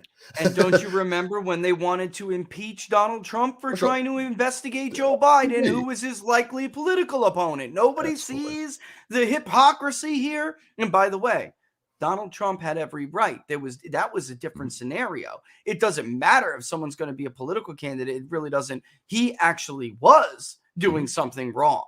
I mean, he wasn't using it to stop his political opponent. Right. He was on the phone with the president of the country, in which the Bidens were meddling, were using their influence for corrupt purposes. Right. So what are you supposed to tell the president of Ukraine? And by the way, he brought it up. Donald Trump didn't bring it up. He brought up Giuliani. I need somebody as smart as Rudy Giuliani over here. Yeah. Totally, you know?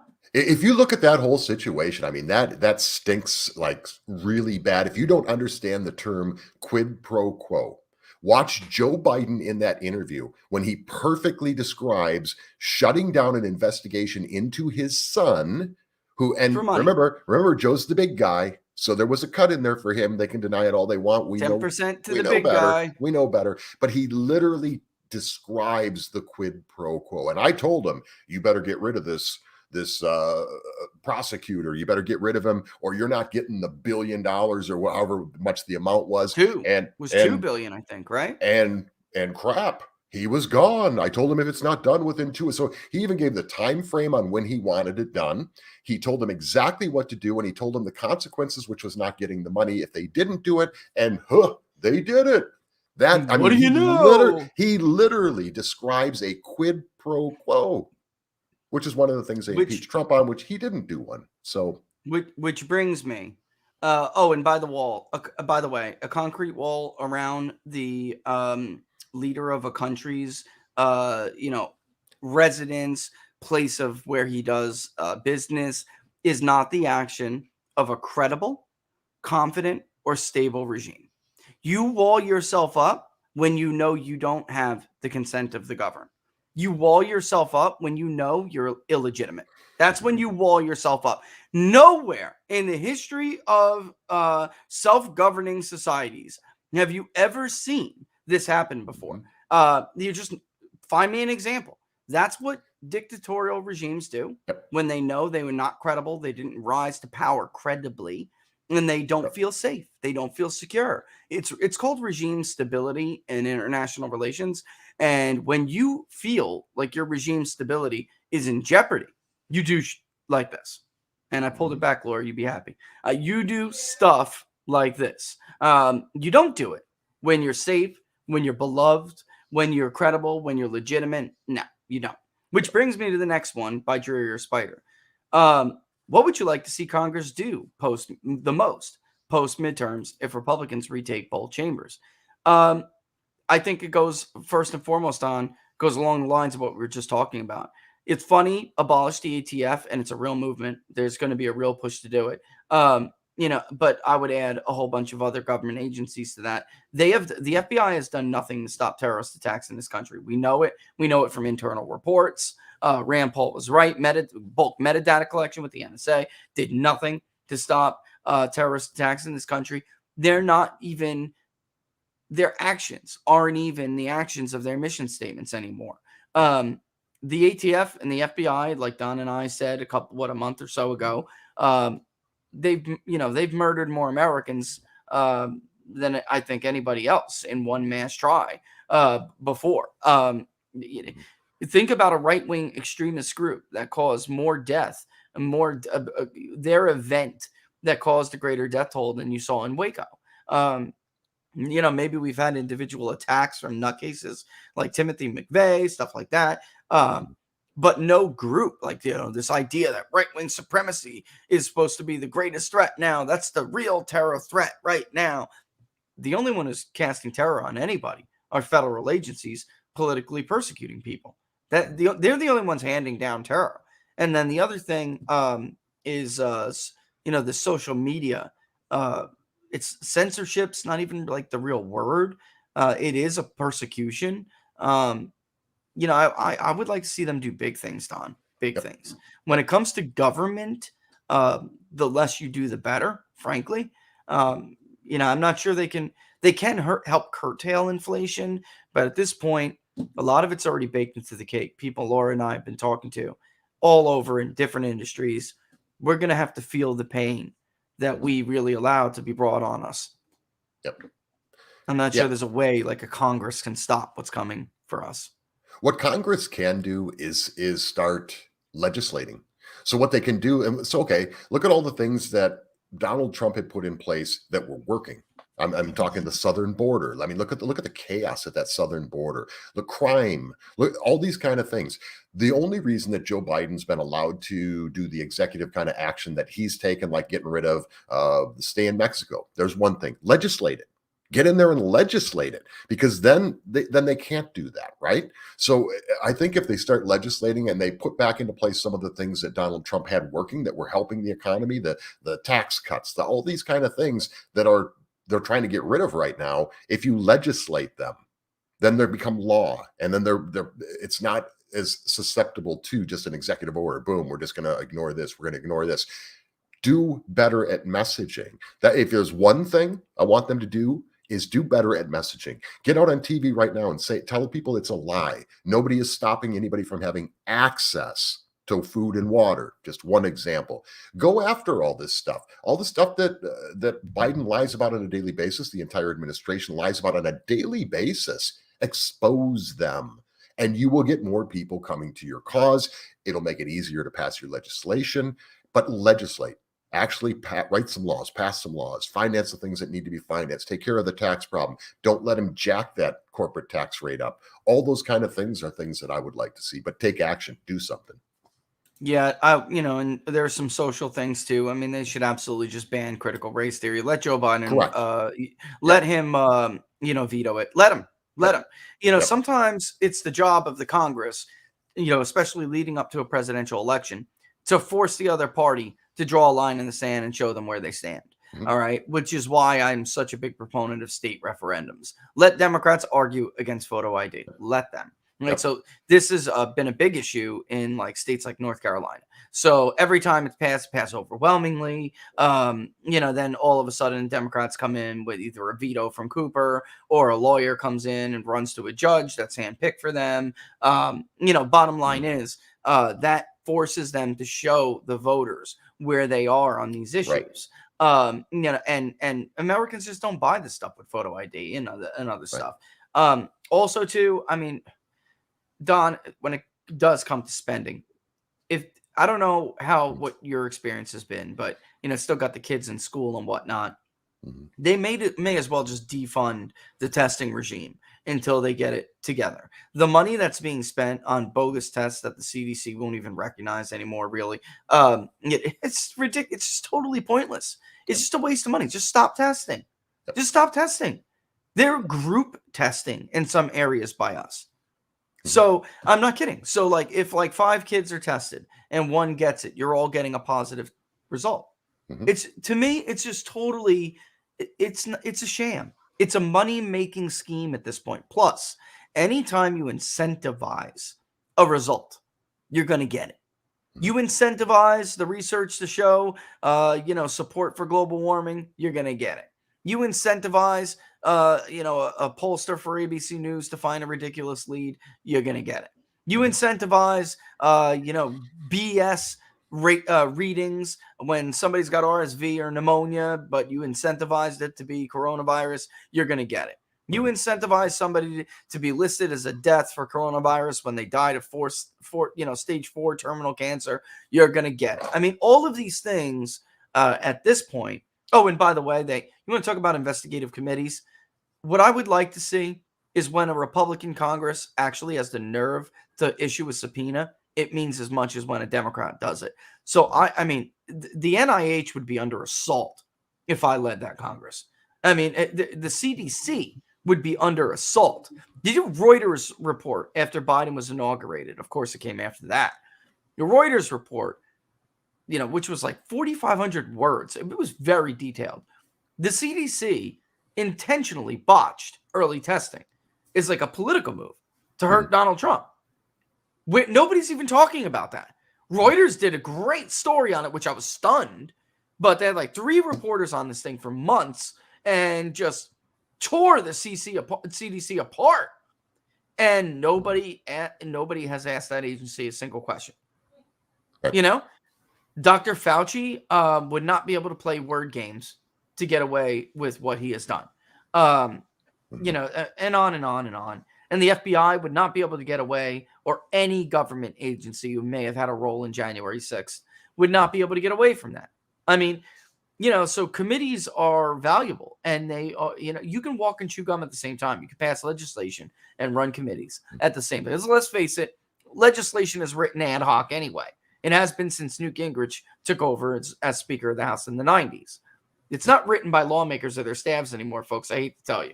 The difference is that, you know, Republicans have like think tanks help and stuff like that, you know, whereas Democrats these days really are just letting special interest groups write their legislation. And that's not to say Republicans don't do that too. They do. It's just not on the level like we have seen it here. You know, same thing goes with these redistricting committees. I mean, what I've witnessed so far in multiple states is just, I don't even know how to phrase it. California is a perfect example. That committee just threw its hands up in the air and quit. And then they let these, like, you know, I don't know what this has to do with it, but they let these LGBT groups come in, Don, and write this crap. I mean, just totally nuts. Totally nuts. Let me see. It was this Tony's question was along the lines of, do you feel as if things are going to continue to be tough and you just have to be complacent, or will you change or will people change their vote? You know, Tony, especially when we look at like upper income people, inflation hurts them too. You know, this is the danger Democrats are in. So these can be like, in these, like, we used to call them back in the day WASPs, right? And now they're just these like elitists, and they're not just WASPs because white Anglo-Saxon Protestants who are rich. They're now different types of people. The only way to ever get these people to change their voting behavior is to hurt them personally. And inflation hurts everybody. So I don't know. I think there are people who are going to stick it out because they have like hinged a lot on the woke agenda.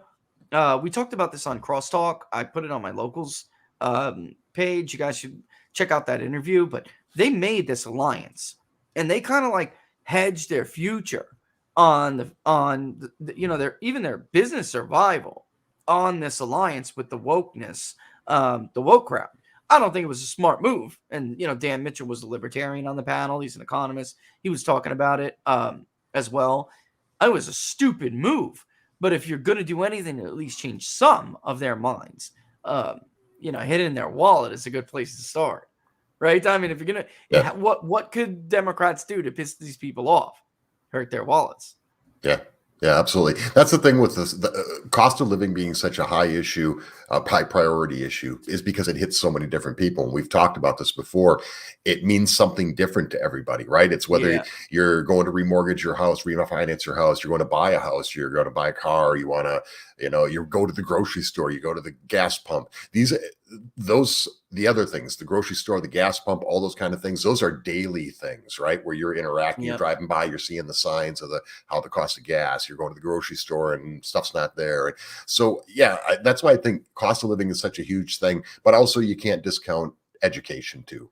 Look at what's happened with this education stuff, because these aren't just right wingers that are running around angry at school board meetings. These are just parents.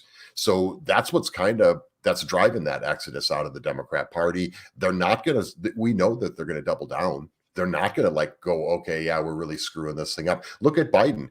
I didn't underperform. He overperformed. He is so awesome that it's just above our comprehension level to even understand how awesome he is. That's not helping. That's not going to help him.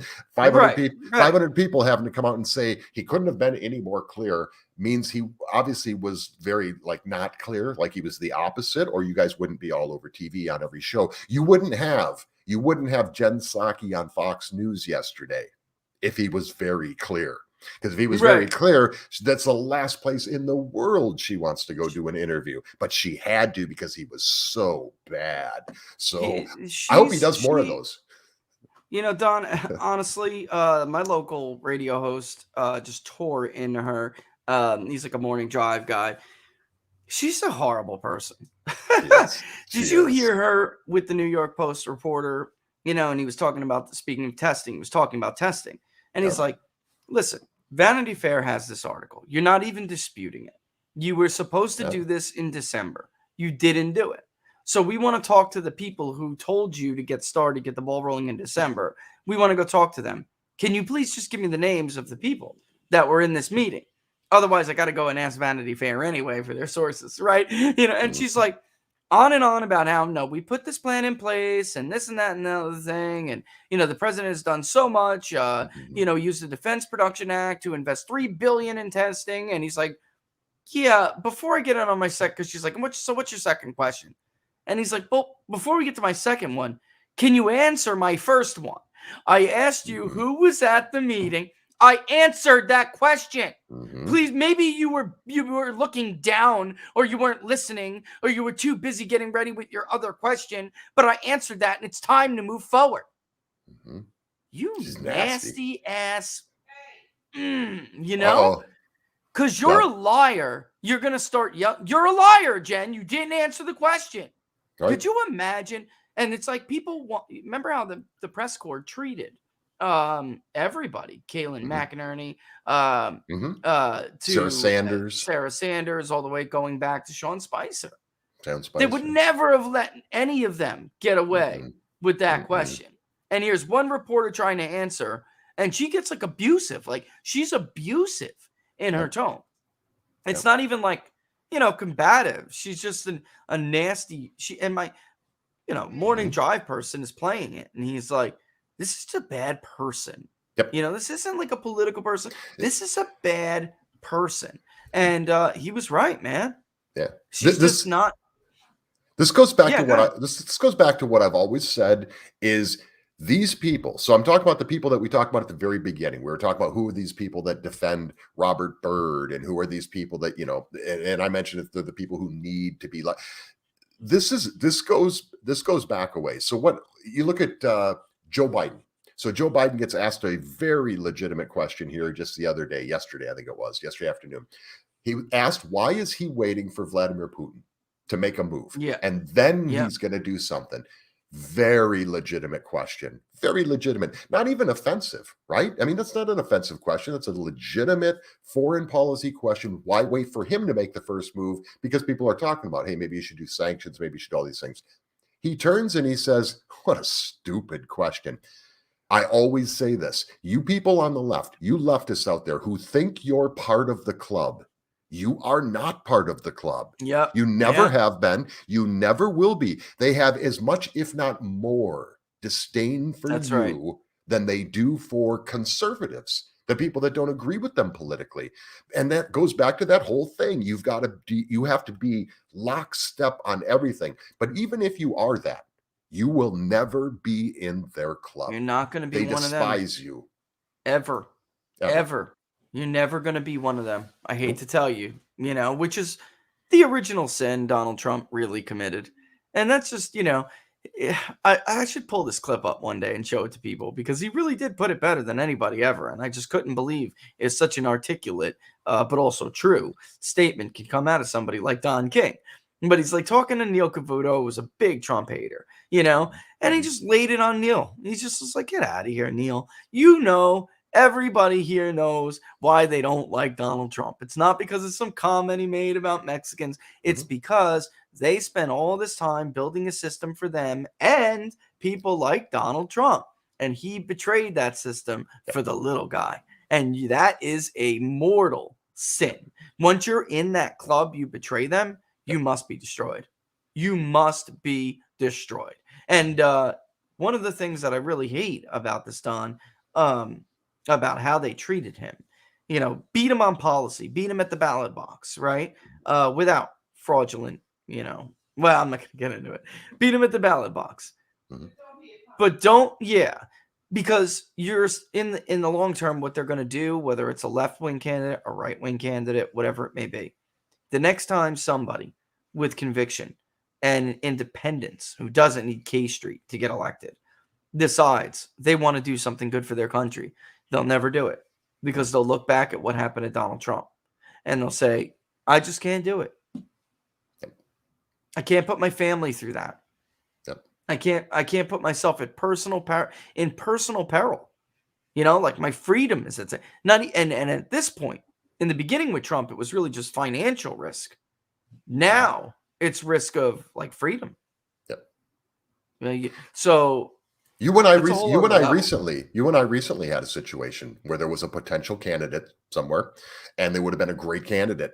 Wife is famous, has a great career, and this person would have been a great candidate, and they so want to run, and maybe they still will. But it was all about that. They're going to destroy my wife. They're going to just destroy her.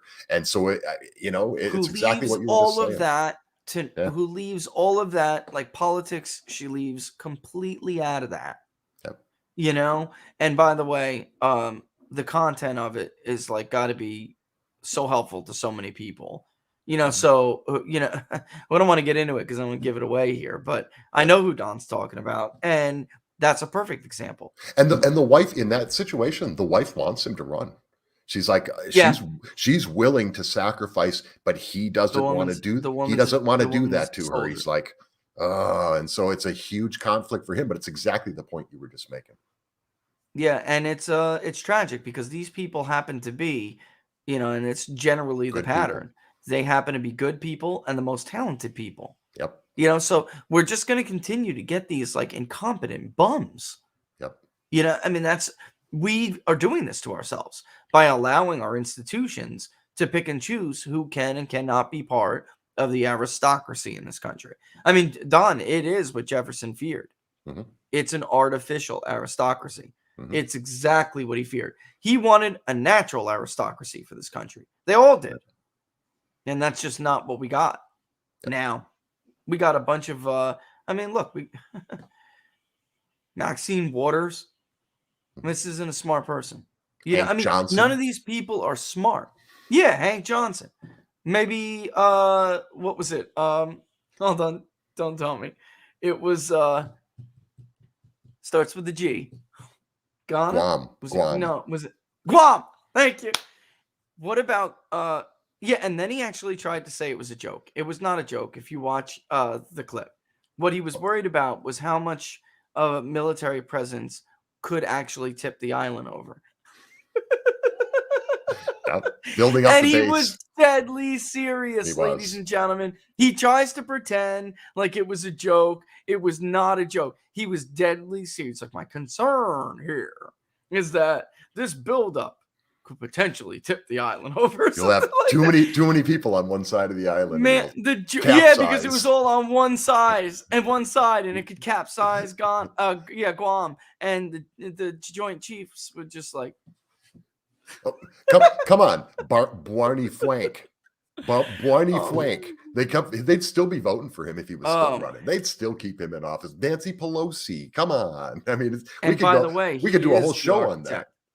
He and Dodd, the very people entrusted to fix what happened with the financial crisis, they were the architects of it.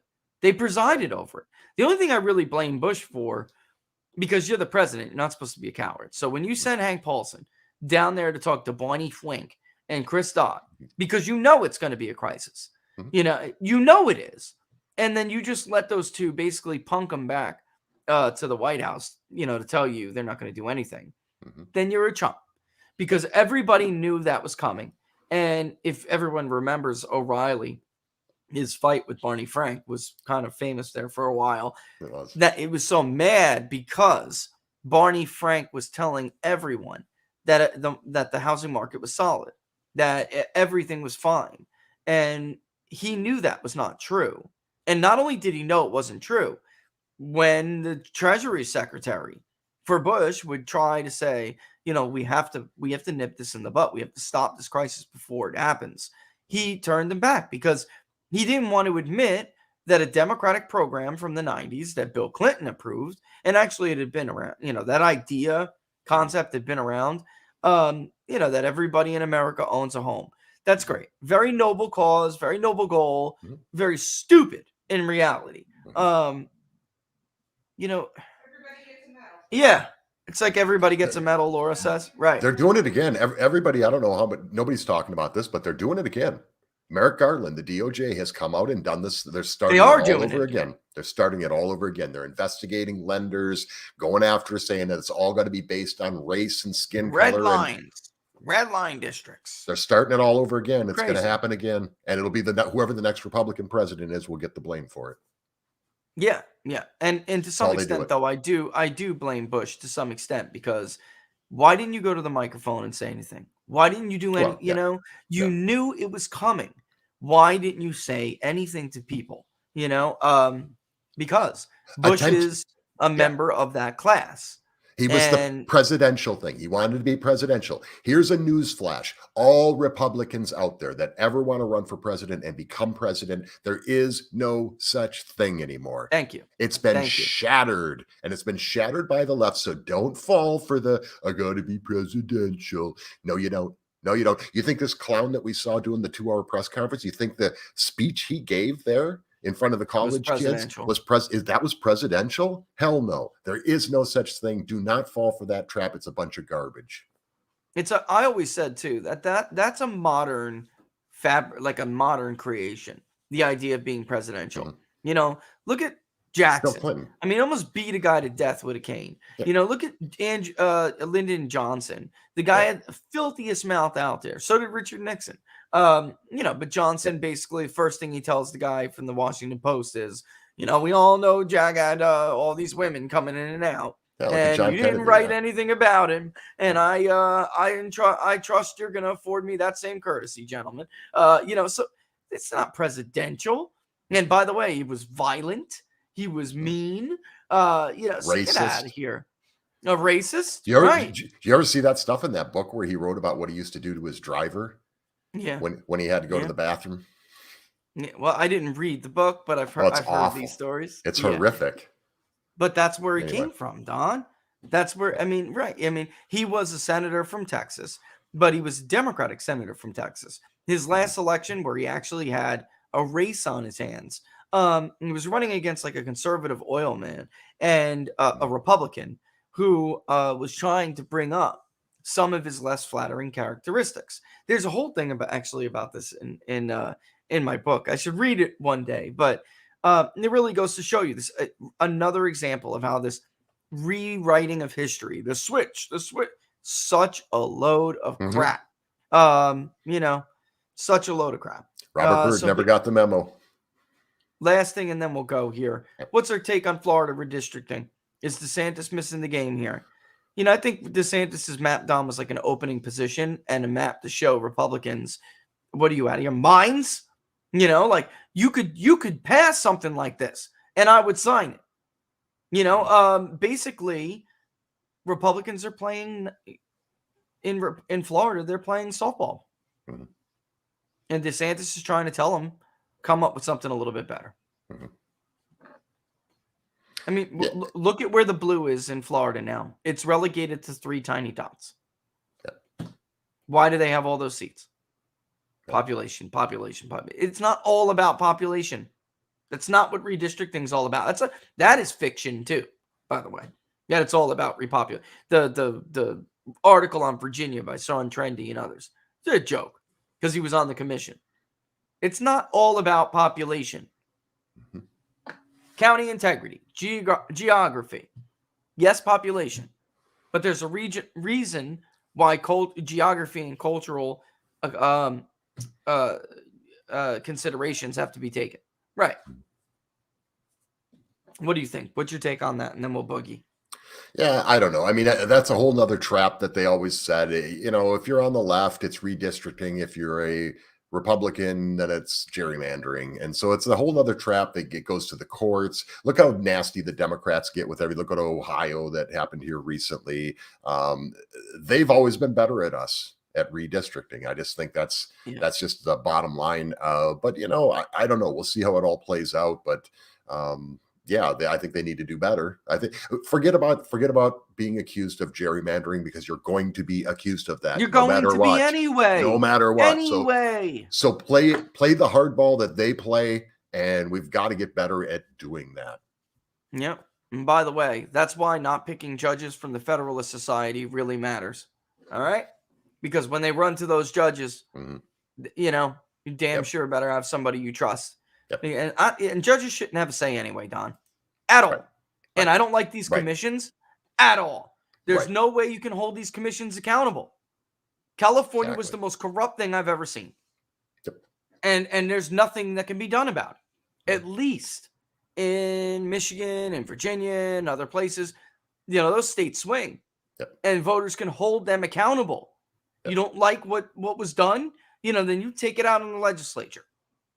We had a congresswoman here in my district that I live in that was Corinne Brown. She was the one who got busted for running the scam nonprofit organization, and they rewrote that district 3 different times just to make sure she stayed in office. And you should see the lines on this thing. It's like, oh my God, it's insane. So we need to do the same thing that they do. If we're going to do that, if they're going to protect their people, we need to protect our people. Play the same game. So that goes back to the whole thing about forget about the presidential stuff. Forget about that. Forget about gerrymandering or redistricting. Forget about that. They're going to play those games no matter what you do. So you might as well play hardball. It's time that we started doing that. And this is the real reason why. And by the way, this census was done under a Republican president. You didn't see this coming. You didn't get ready for this fight. Why? And this is exactly why they did not want, even though we've done it for most of our history as a country, they didn't want immigration status, whether your citizenship status, to be part of the census, because people's population. But that argument would make more sense if we only considered legal residents and citizens, but we're not. So your population, your the weight that you're giving the population during redistricting is really rather dishonest, because you don't really even know what the true representation should be over there by only legal residents. So that's exactly why population doesn't mean everything. It's exactly why. Put citizenship status back on the census, and maybe I'd even be more inclined to give more weight to population. But until then, I don't want urban centers with big populations of illegals to drown out the votes of suburban and rural areas who just so happen to not vote their way. So that's what they did. And by the way, like you said, it's always gerrying when Republicans do it. Democrats were in charge of the boundaries throughout most of the 20th century, the vast majority of the 20th century. And it was one census that Republicans even, tried to jerry some things back. They did nothing until like 2010 did that become a concern for them. It's a joke, man. It's just a total joke. And you never hear anybody bring that up. One more time, Don, tell everybody what you got going on tomorrow and then Monday. Absolutely. So we got Senator Ron Johnson on the show. We've got Anthony Sabatini, Victor Davis Hanson, of course, Richard Barris. We got Mark Osgeist and Peter Hussey. So it's going to be a fast-moving show with a lot of great information. One thing we talked a little bit earlier about the military leadership and readiness, kind of, it was more on cue. Victor Davis Hanson and Mark Osgeist both talk about that, kind of really unique perspectives that they both have, obviously from very amazing backgrounds. So definitely want to check that out. But yeah, great show tomorrow. I'm super excited about it. We're also getting ready for CPAC, which is coming up the end of next month. We are ready to go for that as well. So we'll have some really great interviews there. But really excited about the show tomorrow. It's going to be fantastic. Hope everybody can tune in. Noon Eastern time as the show starts. DonSmithShow.locals.com. Of course, Don Smith Show, the YouTube channel. We're on Rumble, Don Smith Show. You notice a theme here. And of course, again, DonSmithShow.locals.com. So yeah, really excited about the show. Noon tomorrow. Everybody tune in if you can. If you got to catch it later, do that. Monday, we've got Dr. Peter Pry on the Stand Up America US show, which is Monday at noon Eastern time. Same places you can see it. Same Rumble, same locals, same everything, same YouTube. So we're also looking, we've got an announcement that I can't make yet, but another amazing guest for Monday's show. If you want to check out the full interviews with Victor Davis Hanson, Mark Osgeist, you can do that. Again, it's at all those places as well. And check those out because they were 2 great interviews with just 2 great Americans. So always fun to do the show with the general every Monday at noon Eastern time. But check us out tomorrow, noon Eastern time. Looking forward to it. Yeah, Victor Davis Hanson, brilliant guy. Always fascinated watching him. And it's great to have Peter on too because of everything that's going on. Right. Yep. So, we don't even have a news media who talks about anything serious anymore. And what's going on in Eastern Europe right now is serious. And the guys at the gaggle have been hello for 2 months, 3, I don't even know how long. And nobody paid attention to it. And I hate to say this, but Joe Biden, he is that kind of guy. He's been known to support every stupid conflict over the last 40 years in this country, and he's going to do it again if somebody doesn't pull him back. He can't wait for it. He can't wait for it. Can't wait for it. He almost needs. This is a scary thing. He does need it. This is what happens with failing presidents. Yeah, yes. He needs something so he can go, look how powerful I am, and you need me right now. See, we don't want to change horses in the middle of a race, and they use all those kind of stupid terms. And no, we don't need a war just because you want to be reelected or you want to keep your party in power. We don't need a war because of that. Thank you very much. Yep. Amen to that. Well, thanks, Don, as always, brother. We gave the crowd a nice timely slot here. I was just going to do an hour, but it worked out, and the Q&A was great. Appreciate you coming on, buddy, last minute like that. Appreciate you having me, and everybody have a good one. We'll see you tomorrow at noon Eastern time. See you tomorrow, my friend. See you tomorrow. Give Brenda our best. Love you, Laura, and kids. And kids. See you at noon, brother. Sounds good. All right, bye. That was, check that out. That's going to be an awesome show. That's going to be an absolutely awesome show. All right, I'm not going to take up too much time. Check out the new merchandise with the Accuracy Matters logo everybody wanted. That's super cool. Locals, we are going to continue. I'm going to put that up in a little bit, the questionnaire in a little bit. All right, and we're also going to do some tests, which I appreciate you guys helping me out with, because we have to get this thing going in the field tomorrow. All right, that's the goal. All right, but it is, share it around. Make sure it shares. The link is in all of the descriptions, whether you're watching on Getter, you're watching on Rumble, YouTube, wherever on Locals. You guys know where it is. I think we're almost there. We're very close, but I'm going to do it anyway. So I'd appreciate it if you shared it. If you haven't contributed and you can, go ahead and do so. And with that in mind, everyone is in the winter storm. Be safe. We got lucky here. Looks like there's a pause. At least there will be for another hour. So we were able to, and even got less laggy. Who knew? All right. So with that, I'm going to bounce. Everyone have a good weekend. Tune in tomorrow for the Don Smith Show. Should be a good one. Maybe I'll even have some early stuff. We'll see. But yes, be safe. Follow me on Getter at People's Pundit. But of course, join the revolution at peoplespundit.locals.com. All right, folks. All the best. See you soon.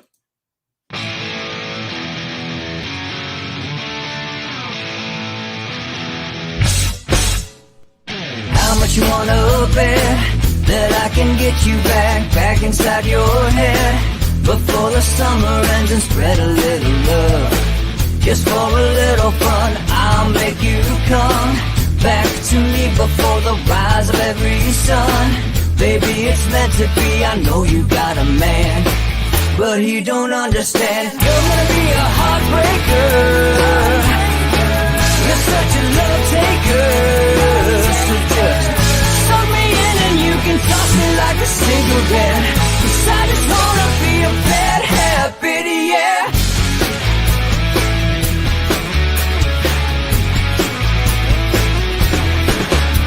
There's rhythm in our love, it's impressive, excessive. You can't make this stuff up. My chest beats, it's restless, wakes the neighbors up above. Yeah, baby, come and show me love. Baby, come and show me love. Because you're gonna be a heartbreaker. You're such a love taker. So just suck me in and you can toss me like a cigarette. 'Cause I just wanna be a bad habit, yeah.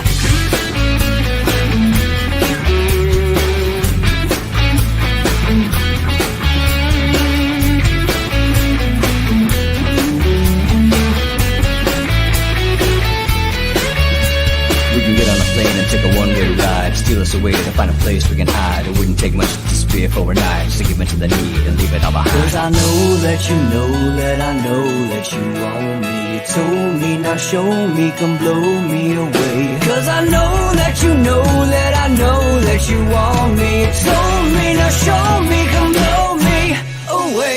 You're gonna be a heartbreaker. You're such a love taker. So just suck me in and you can toss me like a cigarette. Cause I just wanna be a bad habit, yeah. You're gonna be a heartbreaker. You're such a love taker. So just suck me in and you can toss me like a cigarette. Cause I just wanna be a bad